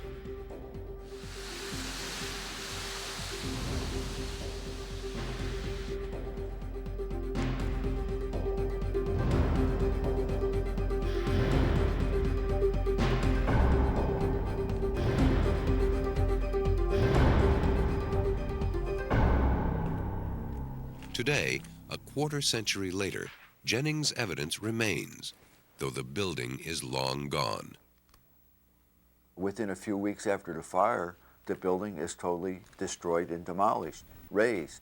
So therefore, the evidence that I photographed, that's gone. And if you don't have the photographs there to support, to look it over, it's pretty hard to solve a crime. For Jennings, not much has changed in the art and science of photography since he snapped his first picture. Today, as he did 25 years ago in the Geiger nursing home case, he processes his own photographs by hand, carefully controlling every step of exposure, developing, and printing. He sharpened his skills, both as a photographer and an investigator. He's gained a better sense of what to look for and how to capture it on film. A charred piece of timber, a pile of debris. These seemingly trivial objects can be clues that make or break a case. Jennings has to be sure no detail is overlooked. An investigation is a lot like a roll of exposed film. All the information is there. You just have to know how to make it visible. In his darkroom, Jennings exposes many secrets. And in the process, he sometimes develops even more questions. State police were impressed by Jennings' photographs, but still wouldn't concede the fire was arson. They didn't waver for one simple reason: no suspect. If the fire had been deliberately set, who lit the match? In the end, Jennings' pictures exposed him. Hoping to prove the fire was deliberately set, Jennings turned to Nurse Vaudine Lyon, the sole survivor of the blaze. She told him about one of the home's gentlest patients, Mr. Maurice Flynn. Mr. Flynn, a deeply shy and private man, would end each day in his room reading the Bible by candlelight. So it was odd that after the fire, Flynn's body was found seated in the room of a married couple. He was the only patient not in his own room when the fire occurred. He was also the only patient found completely naked. Scarcely burned, he died seated in a chair with his arms and legs extended, as though crucified. He was known as the gentleman of the house. He was there to help people, but he was very private. He wouldn't even leave a nurse or anyone with him when he's taking a shower. He just didn't want any help. And this was always a puzzling part as to why this particular person was found this distance away. Flynn's own room was some 60 feet from where his body was found. The smoke and flame would have made that simple walk impossible. Jennings determined the blaze started at the intersection of the hallways. In order for Flynn to get to the couple's room during the fire, he would have had to pass right through it. On the other hand, if he wanted to escape the blaze, the exit was near his room, easily within his reach.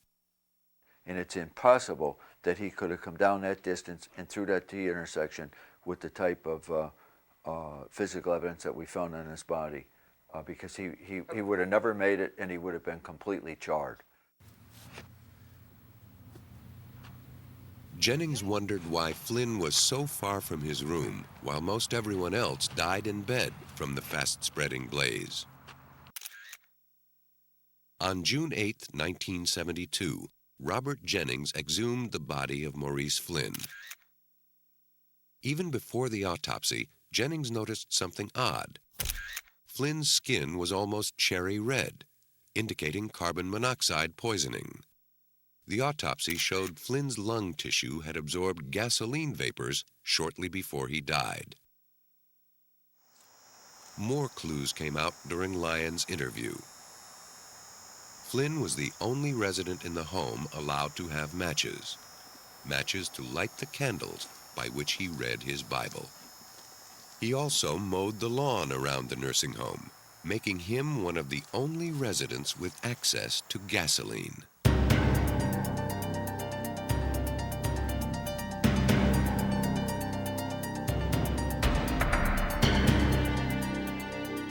Flynn behaved strangely the day before the fire, ranting and citing biblical verse.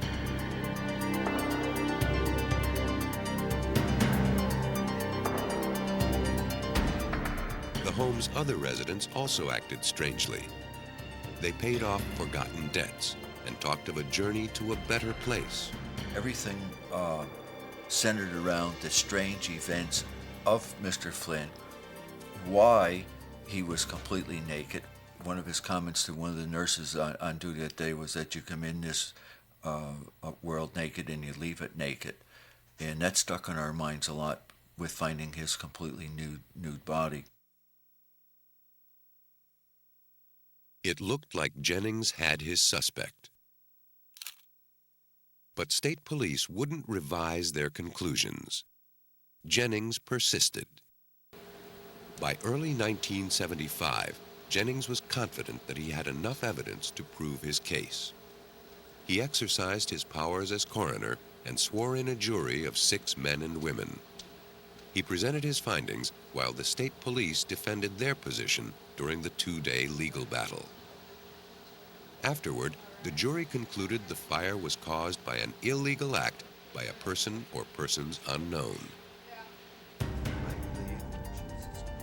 They ruled that investigators should attempt to discover who caused the 15 deaths.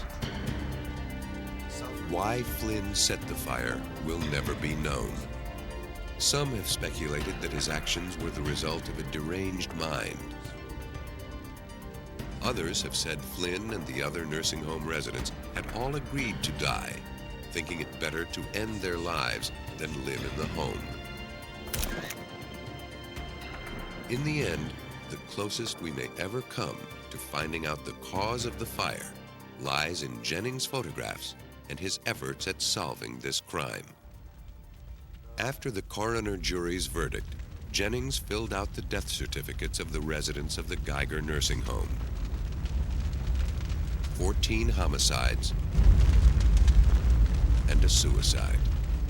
It was worth the effort. I felt that I had a duty to represent the other 14 people that paid a price their lives in this particular incident, and particularly for the families as well.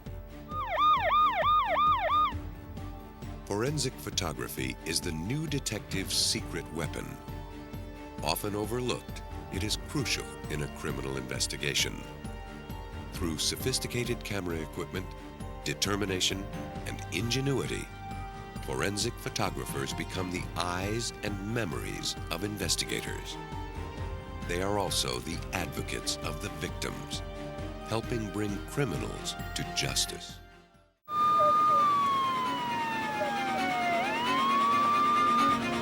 Investigators in Canada are on the trail of a killer.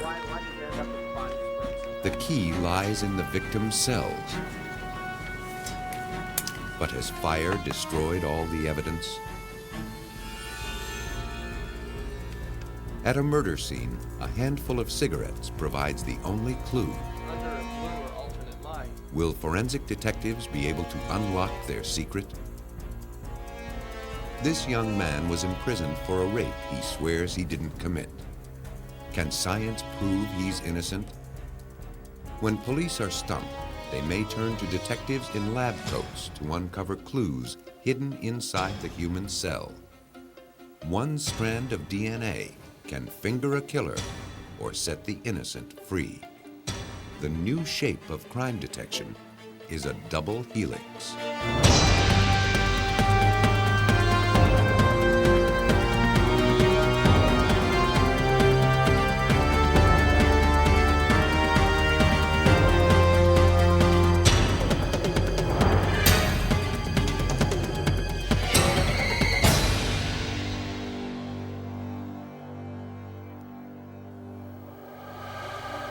In July 1991, a janitor in Vancouver, British Columbia made a routine trip to the dumpster.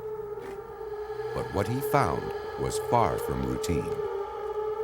Inside lay a body burned so completely he wasn't sure it was human.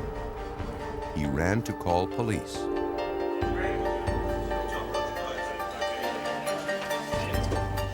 Across town, detectives Al Catley and Rick Crook responded to the call. The homicide investigators had done this drill before. What may look like a human body sometimes turns out to be a practical joke, a discarded mannequin, or some other case of mistaken identity. They hoped that was all it was. Still, they had to check it out. So when we walked over to take a look at inside the dumpster, there was just the outline of a human body. And in fact, it was so badly destroyed by the fire that it was questionable as to whether it was human, or we've had some instances of bear carcasses being destroyed after illegal hunting or something like that. And we didn't rule out that possibility. You can't. No. The thing is, though, The officers approached the dumpster carefully, making note of details that could become important later. The dumpster was cool to the touch when they arrived. The fire had been out for hours. A stain spread from the corner onto the pavement. Whoever set the blaze used more than enough flammable liquid to destroy the contents. A close inspection of the contents confirmed that this was no false alarm. There, amid the ashes of computer boxes, wooden flats, and scrap paper, lay a human body. After the detectives made their notes, the delicate removal of the fragile evidence began. It was gently placed in a body bag so as not to damage it any further. Then it went to the morgue, where a pathologist would examine the body for clues to its identity. Anything else that survived the blaze was also collected and sealed. not surprising. No. Surveying the scene, the detectives realized the murderer selected his site carefully. An industrial park closed for the weekend, surrounded by brush and trees. In fact, we did establish that people were driving by roughly the time that we think that the homicide occurred, or the burning occurred, and there wasn't anything. You could have quite easily have driven up here and probably out without really seeing what you would have thought was a fire. Homicides are often solved in the first 24 hours when investigators follow hot leads. But in this case, the fire had gone out. The trail had grown cold. If the murder happened just 5 years earlier, Crook and Catley would have relied solely on hunches and their talent for bulldogging a case until they had the answers. But by 1991, when this victim died, Crook and Catley knew they had an ally in the lab. A powerful new tool had been added to crime solving: DNA profiling. Investigators no longer needed a shred of evidence to solve a case. They only needed a single cell. As personal as the whorls and lines of a fingerprint, but far more difficult to hide, DNA is the next wave in scientific sleuthing. Today, scientists can extract DNA on a sweat-stained hat left by a nervous killer, from saliva on the stamp of an extortionist's letter, or from dried blood or skin scraped from underneath a victim's fingernails.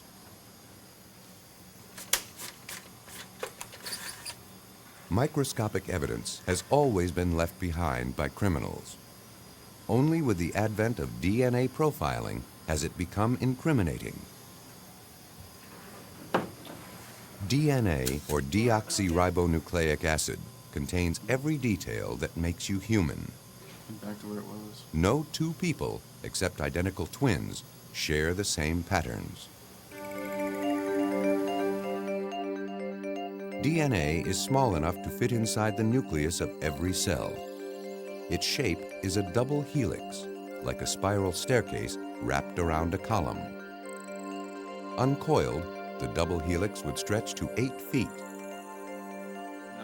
About 99.5% of everyone's DNA is the same, but some sections vary greatly from person to person. By studying those sections, scientists can identify victims and unmask murderers. In the Virginia Division of Forensic Science in Richmond, Paul Ferrara runs one of the most progressive DNA testing labs in the country. With the sensitivity of this technology, I don't know that I could go in and commit a violent crime and just not somehow leave something of me behind. And that's all it takes with this technology, just some little piece of me that's got a cell with a nucleus in it, and I'm in deep trouble. Heat is the enemy of DNA, and fire is the bane of forensic investigators who try to recover DNA from torched crime scenes. A week after the victim was found, Crook and firefighters recreated the inferno to see if it could shed some light on the crime.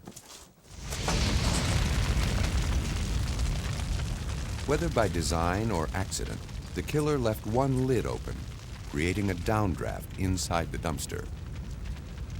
The rushing air whipped the flames into a frenzy.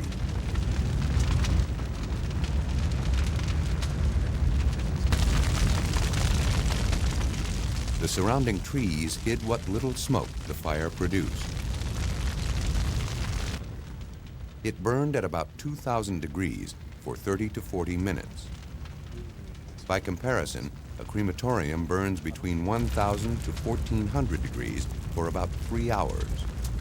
Police were lucky to have any remains at all.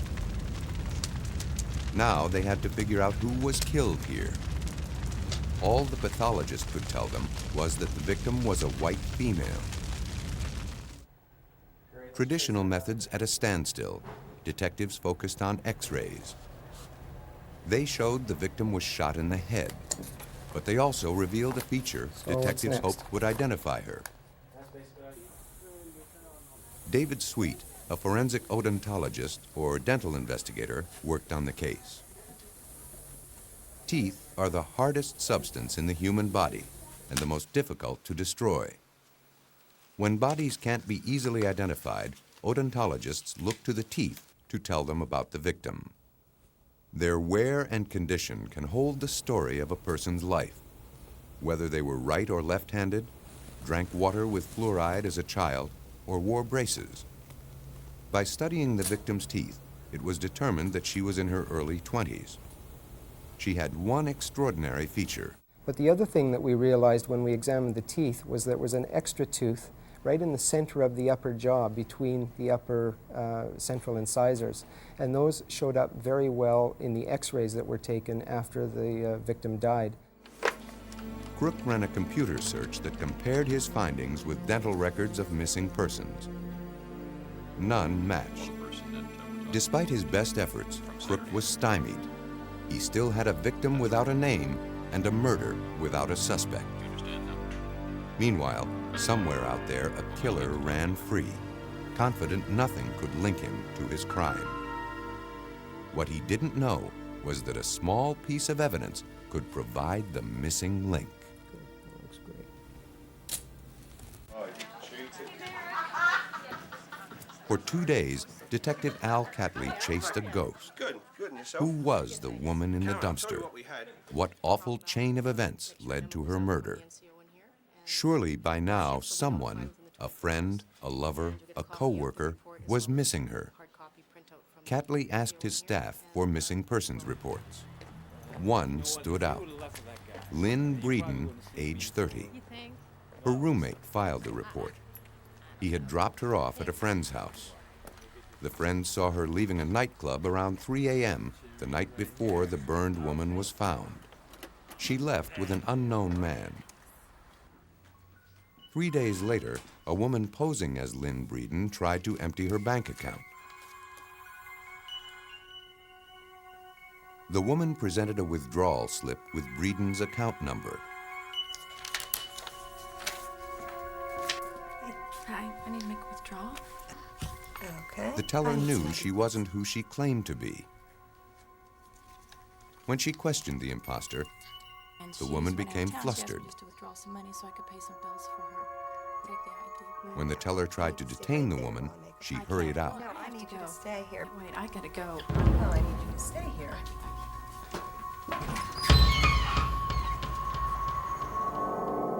A security camera captured the failed transaction. Analysis of the film revealed a man waiting for the woman in the parking lot. Police made a photo of the woman from the tape and ran it in the newspaper. She was identified and called in for questioning. She told police a friend had offered her $500 to scam the bank. She knew nothing of the murder. The friend was Chris Cruz, an exotic dancer who used the stage name Tony Devons. Detectives placed him under constant surveillance, then asked him to come in to speak with police. Not realizing police were watching him, Cruz parked his car 2 blocks from the station and walked the rest of the way. The surveillance officers called Sergeant Crook to tell him they thought Cruz must be hiding something in his car. When Cruz arrived at the station, police asked if they could search his car. He told them the car was at his parents' in another county. They knew he was lying. They told him they knew where he parked it, and they didn't need his permission to search it. Reluctantly, he handed over the keys.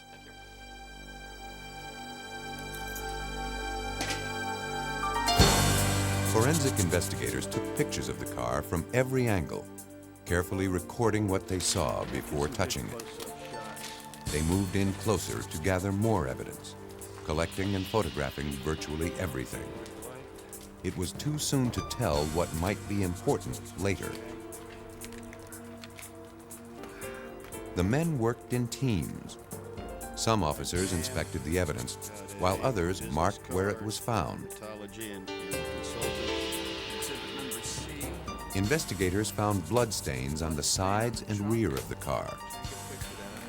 They marked the positions carefully. Later, the shape of the stains would be analyzed to calculate what direction the blood came from and its point of origin. These details are crucial for reconstructing a crime. Blood samples may also be collected for DNA analysis.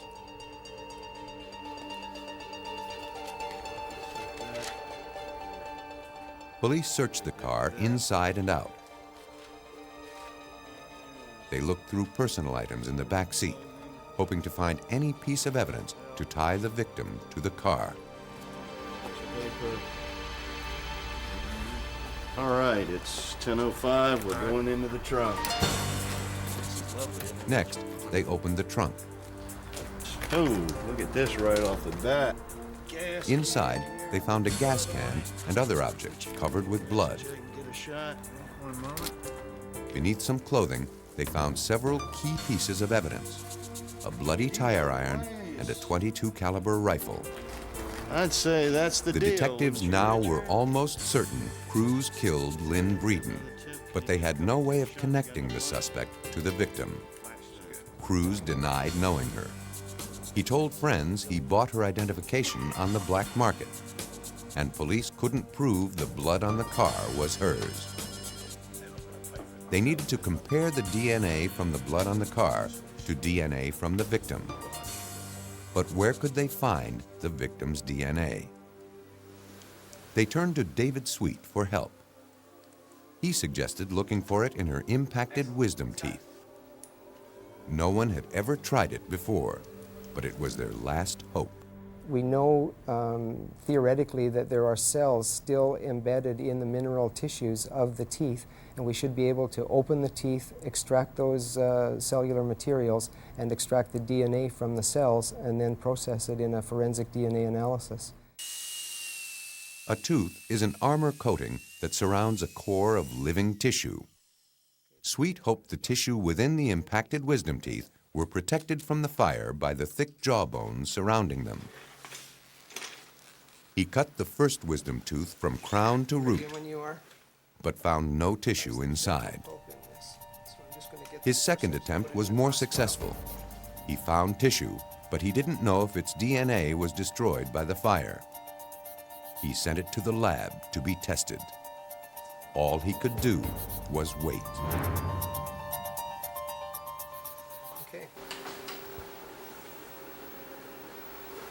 Did Chris Cruz kill Lynn Breeden? The answer was in a forensic lab in Vancouver, where the victim's tissue was sent for testing. Finally, Dr. Sweet received the results. The DNA survived the fire. What's more, further testing showed the DNA from the victim matched the DNA from the blood in Cruz's car. The lab calculated the odds that it wasn't the victim's blood were 1 in 540 million. Dr. Sweet proved that Lynn Breeden was in the car the night she died. Confronted with the overwhelming evidence, Chris Cruz confessed to murder. Based on interviews, detectives pieced together a likely scenario of that fatal night. Breeden once borrowed a great deal of money from Cruz. Now he wanted to collect. Breeden refused to pay him. Cruz lost his temper.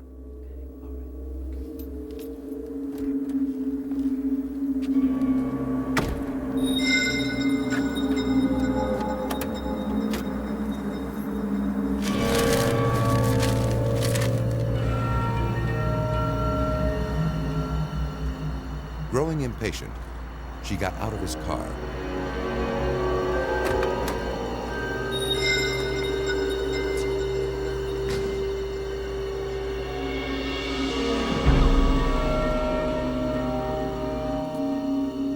Cruz beat her, shoved her body in the trunk, and drove to the dumpster.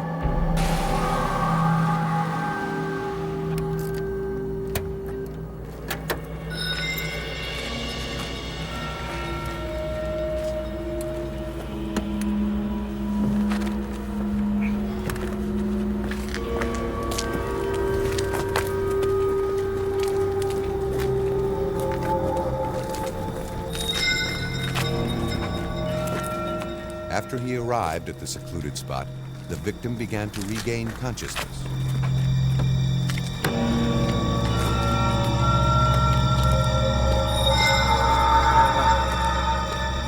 Chris Cruz shot her.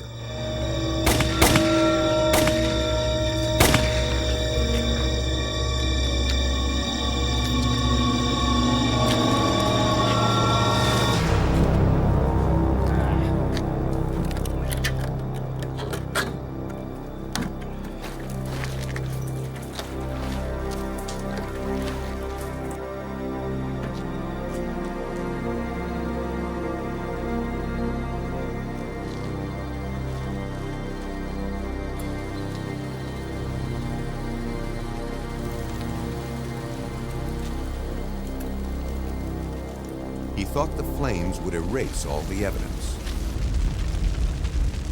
How could he know the charge of murder would come from his victim's own mouth? Found guilty of second-degree murder, Chris Cruz received a life sentence.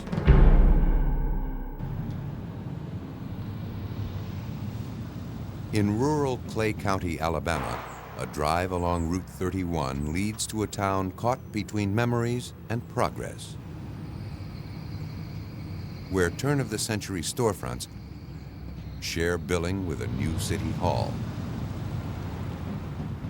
where folks still get their news word of mouth, and where bad news and good news travel at about the same speed. Summertime slow. It's a safe place where parents don't think twice about giving their teenagers free rein to explore the land. A place where violence is an unwelcome stranger.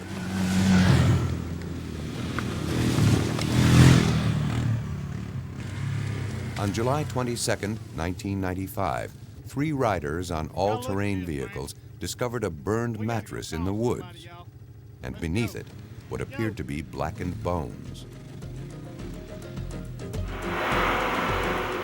They contacted Sheriff Ralph Toland, who responded to the call. You think you've got a body? 3 miles. 3 miles east of 4977 intersection. Okay, we'll be on our way.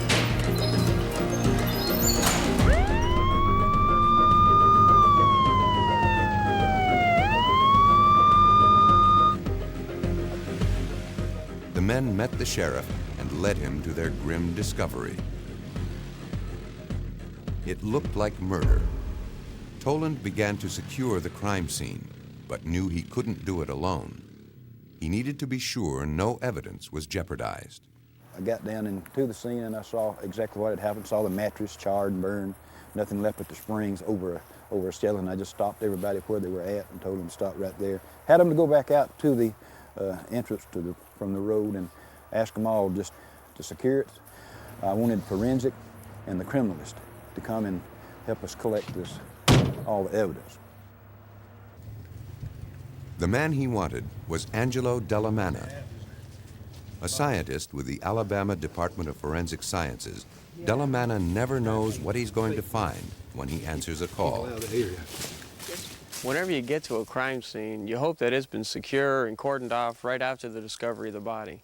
You don't want anybody into the crime scene that doesn't belong there. You don't want anybody messing up evidence. You want the evidence to be maintained in a secure fashion so that when you as a scientist get there to recover it, you can collect it without disturbing it, preserve it, bring it back to the laboratory, and do the tests that you need on it to find out who did the crime.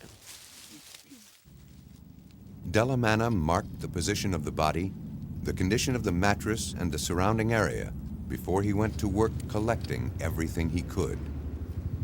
Dellamana placed flags to mark the position of what little evidence he found. He marked 11 used cigarettes randomly scattered around the mattress. They hadn't been there long. That was a good sign. But who smoked them? The killer? The victim? I felt it was going to be very hard not only to identify that person, but to generate some kind of evidence. I did feel at the crime scene that the cigarette butts present there were going to be very strong evidence because they did not look weathered. They were sitting up on top of the cushion of grass.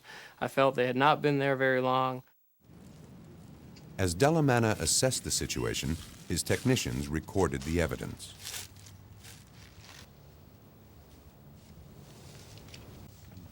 Since technicians don't want to leave part of themselves behind, they wear gloves. Dellamana's people had been trained so they don't unwittingly destroy the very clues that they're trying to save. If forensic scientists are careless in how they collect, store, or process evidence, they'll leave themselves vulnerable to attack in the courtroom. After the evidence was marked, photographed, and recorded, technicians carefully collected it. Bodies don't just turn up without someone missing them.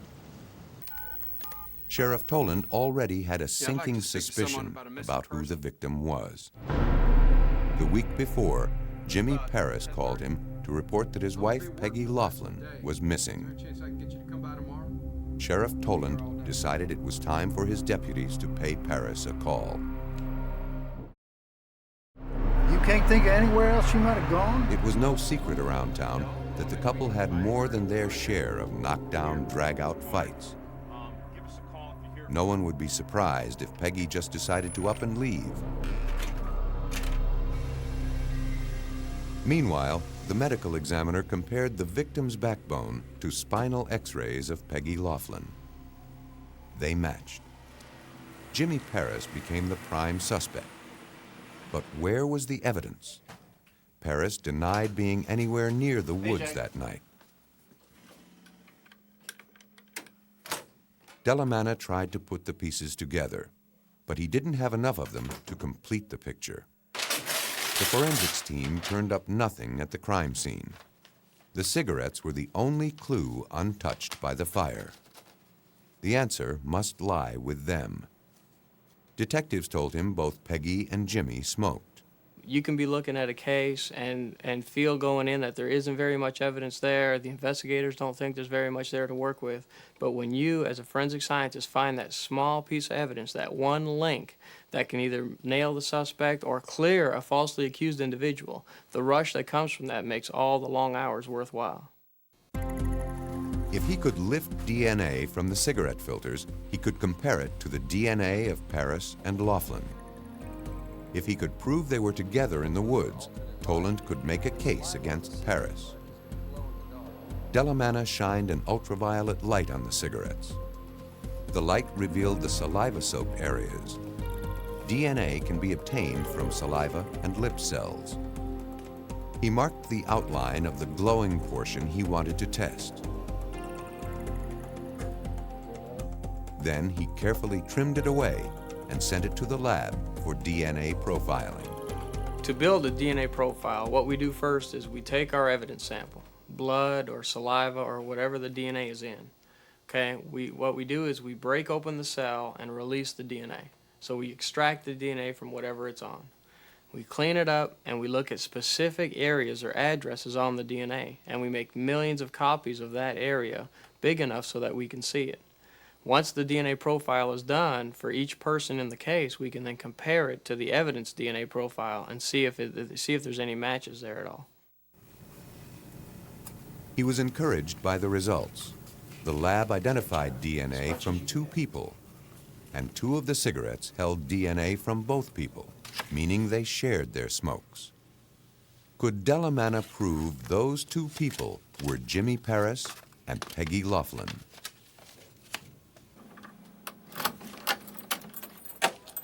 Testing Paris's DNA was simple.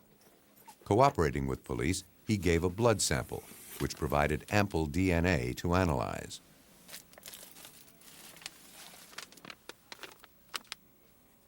But getting Laughlin's DNA proved much more difficult.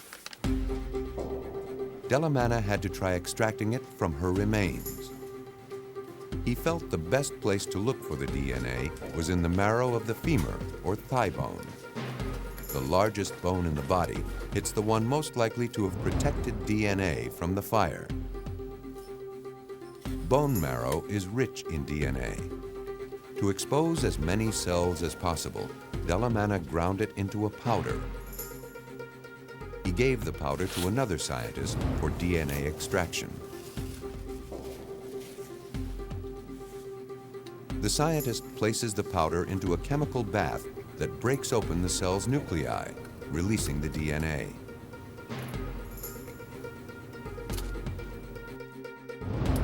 Once the DNA is in the solution, bone fragments, chemicals, and impurities must be removed. The liquid goes through a series of microscopic filters. A centrifuge spins away the refuse. The filters trap the clean DNA. Theoretically, scientists can obtain DNA from just one cell. But to create a profile, they generally need thousands, though that number is decreasing. Not long ago, tests required a sample the size of a dime. Today, they can extract usable DNA from a drop of blood the size of a pinhead. The DNA is isolated. Now it's time to measure it.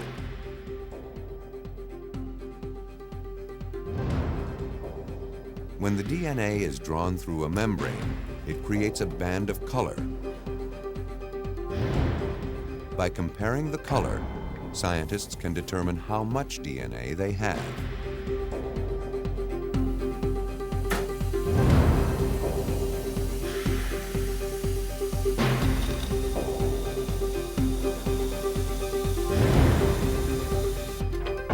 Delamana examines the results, which appear as small dark bands on a piece of film. DNA is measured in minuscule quantities called nanograms, or billionths of a gram. The test results tell Delamana whether he has enough DNA to work with. Unfortunately, there's only about 0.3 nanograms of DNA in that sample. That's point and then 9 zeros and a 3 grams of DNA in that sample. Delamana didn't have enough usable DNA for testing. But he had an ace up his sleeve, a scientific process so revolutionary, its inventor, Carrie B. Mullis, won the Nobel Prize.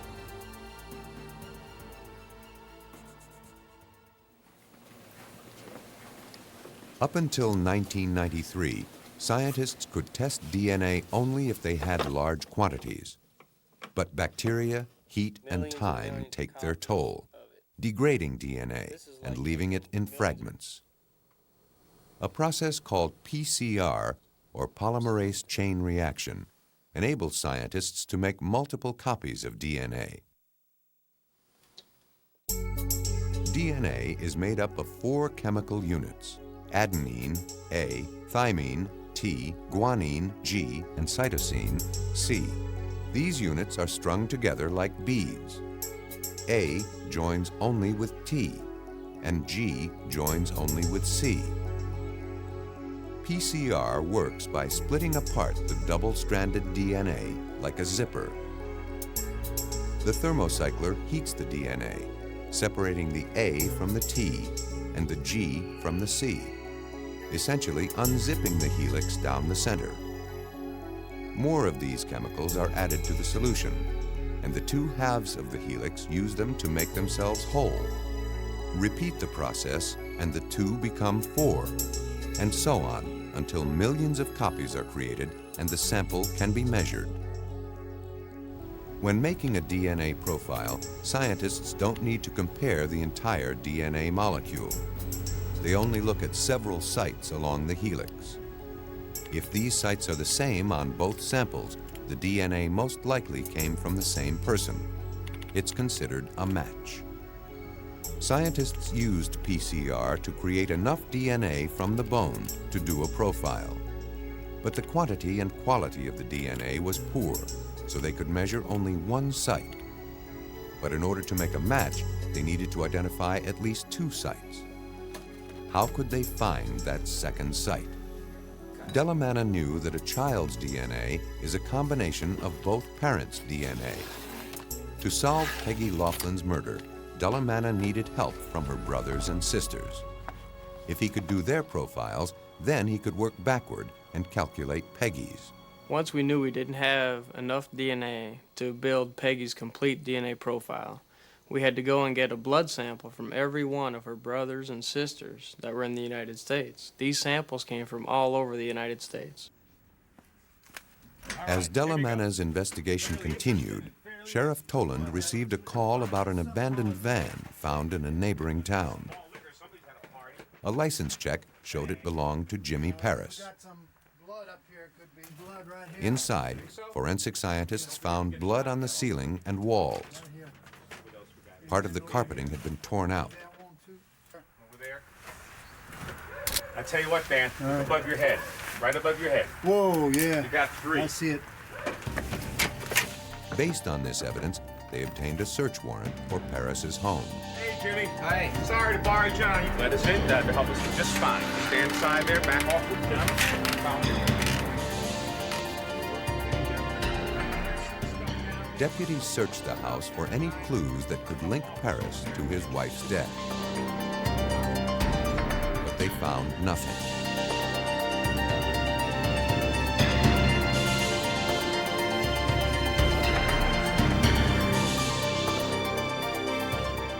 Then an officer checked the crawl space and found a section of blood-soaked carpet. It matched the missing piece from Paris's van like a jigsaw puzzle. The possession of the carpet linked Paris to the bloodied van. Police had the murder scene, they had the victim, and they had their suspect. The evidence was strong enough to arrest Jimmy Paris for the murder of his wife. But to strengthen their case for conviction, police needed to link Paris, the van, and the burned mattress together. To do that, Paris had to be placed with the victim just before her death. Angelo Delamanna was hard at work trying to accomplish just that. He was ready to make Peggy's DNA profile using the blood samples from her siblings. We extracted them, put them through our full battery of DNA tests, and what we did was when we got the DNA profiles of the brothers and the sisters, we were able to work backwards and build the rest of Peggy's profile. The genetic information Delamanna gathered from the siblings enabled him to complete the missing link on Peggy's DNA. Peggy's DNA matched the DNA on the cigarettes. Here was proof that Peggy was alive with Jimmy in the woods the night she died. For forensics expert Paul Ferrara, the DNA match was the kind of evidence that tipped the scales against Jimmy Paris. When looking at DNA evidence and the weight that you put on that DNA evidence, take that and place it in perspective with other evidence of motive, means, and opportunity.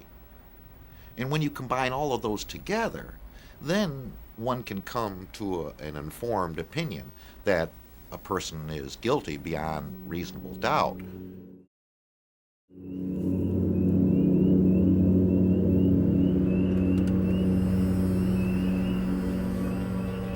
Harris had the motive, means, and opportunity to kill Peggy Laughlin.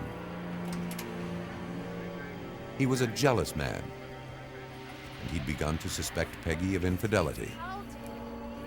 On that night, he invited her into the woods. He brought along a mattress, placing it on the ground and covering it with a blanket.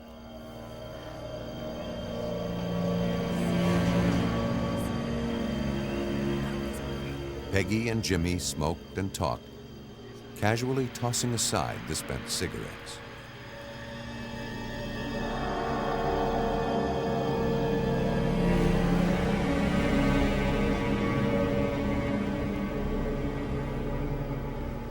There, in the saliva and lip cells, lay the code of the murderer's identity, waiting to reveal its secret.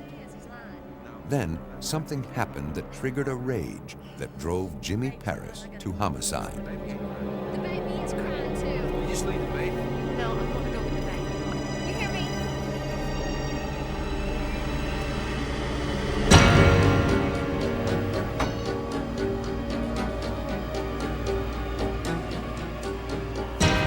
Paris knew he had to destroy the body if he wanted to escape detection.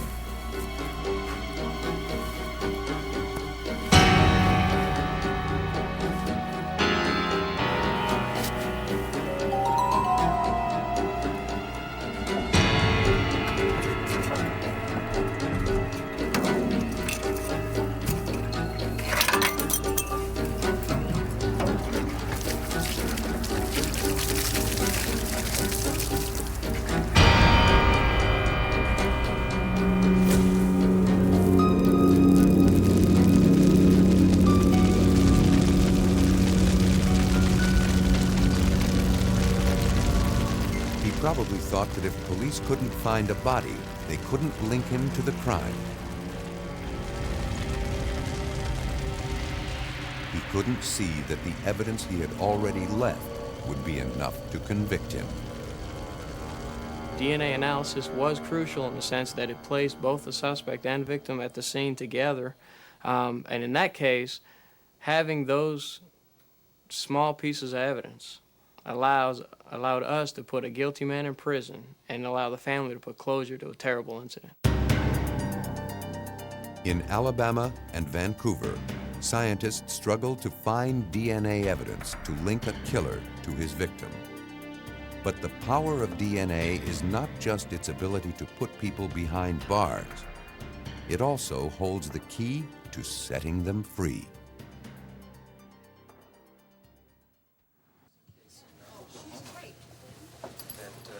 Attorney Barry Scheck, part of O.J. Simpson's criminal defense team, doesn't believe everyone behind bars is guilty. Using DNA, he's making a strong case. Scheck heads the Innocence Project, a program at the Benjamin N. Cardozo School of Law in New York. The program is dedicated to exonerating the innocent through DNA profiling. Serological Institute. And that they had actually responded, we have something but not enough to test. Scheck provides the expertise. The students do the legwork, sifting through hundreds of cases, looking for those with the most promise. Once cases are identified, the students investigate whether the evidence still exists. If it does, they see if it can be used for DNA testing. I don't know. There's nothing in the red well 2 yet. It became clear to us that DNA had the power to go back into old cases, re-examine it, and exonerate people that had been convicted many years ago, that lots of people felt might be innocent.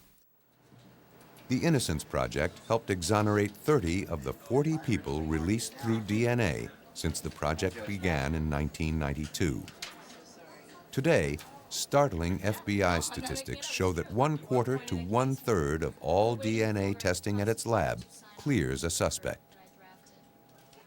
No one knows how many innocent people remain in prison across the United States, but the Innocence Project is doing its best to find them. It's a real Now we have all these cases of people who have been convicted who can credibly come forward and say, look, I didn't commit this crime. There was serological evidence that was introduced against me. There was hair evidence that was introduced against me, for example. Please test items in my case. It'll prove me innocent. And that's happening in case after case after case. What were the circumstances of the identification? Louise Hochberg is the executive director of the Innocence Project. In 1993, a convict named Troy Webb appealed to her colleagues for help. He trusted DNA to prove he was innocent of rape. Troy Webb first wrote to us in 1993, and I understand from Troy that the way he got to us was through his cellmate, who apparently was also a client of the Innocence Project. Webb was arrested in 1988 after a rape victim picked him out of a photo lineup. Eyewitness identification has led to most convictions where defendants were later proved innocent through DNA profiling. Hochberg believed in Webb's innocence, but it would be 3 years before she and her students returned him to his family in Virginia Beach, Virginia. The principal criteria for us is, number one, can this person make a credible claim of innocence? And number two, the most important, is there biological evidence in the case that we can test, which combined with other factors will be determinative, will prove that this person did not commit the crime for which he or she was convicted. The Innocence Project had evidence in the case sent to Paul Ferrara's forensic lab in Richmond. There, scientists compared DNA from evidence left at the rape scene to DNA in a blood sample from Troy Webb. The level of the technology, even 10 years ago, was such that we couldn't eliminate Troy Webb, for example, as the possible contributor of the genetic material. But by the same token, we wouldn't have been able to eliminate a large percent of the population. Before they could start the testing process, the lab had to retrieve genetic material from evidence stored 7 years earlier. Once it was identified, they had to see if it contained viable DNA.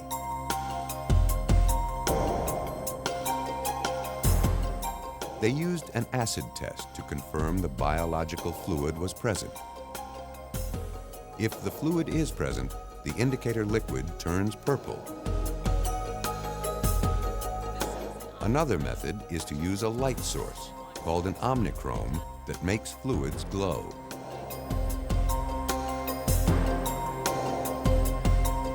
If the scientist is looking for blood to test for DNA, she'll use a chemical called luminol to find it. Luminol can detect the faintest trace of blood, making it especially helpful in instances where blood may have been washed away by rain or where a killer has tried to remove it. In Troy Webb's case, investigators swabbed the evidence from the victim's clothing. The sample would contain the perpetrator's DNA. They'll compare it with Troy's DNA. Comparing DNA is a matter of comparing the lengths of strands of genetic code at specific points on the double helix. Scientists place the DNA sections they want to compare into a gel. The DNA has a negative charge, so scientists can use a positive charge to pull it through the gel. The longer pieces travel more slowly than the shorter pieces. So two pieces of the same length would move the same distance. If the DNA from the evidence and the suspect move the same distance across the gel, scientists know they're the same length and they have a match. If the segments don't move the same distance, they couldn't belong to the same person. The segment lengths can be seen and measured under lights that make the DNA fluoresce. These are the printouts of the actual DNA profiles in the Troy Webb case. They fade with time, so scientists take photographs for a permanent record. scientists needed to compare only one site on Troy Webb's DNA strand to the DNA from the evidence. If it didn't match, he couldn't have committed the crime. 4.2, 4.3, and the corresponding pattern. Besides comparing Webb's DNA to the evidence, it's also compared to the DNA of the victim and the rapist. The dot patterns make the differences between the DNA perfectly clear. None of the DNA matches the DNA from the evidence.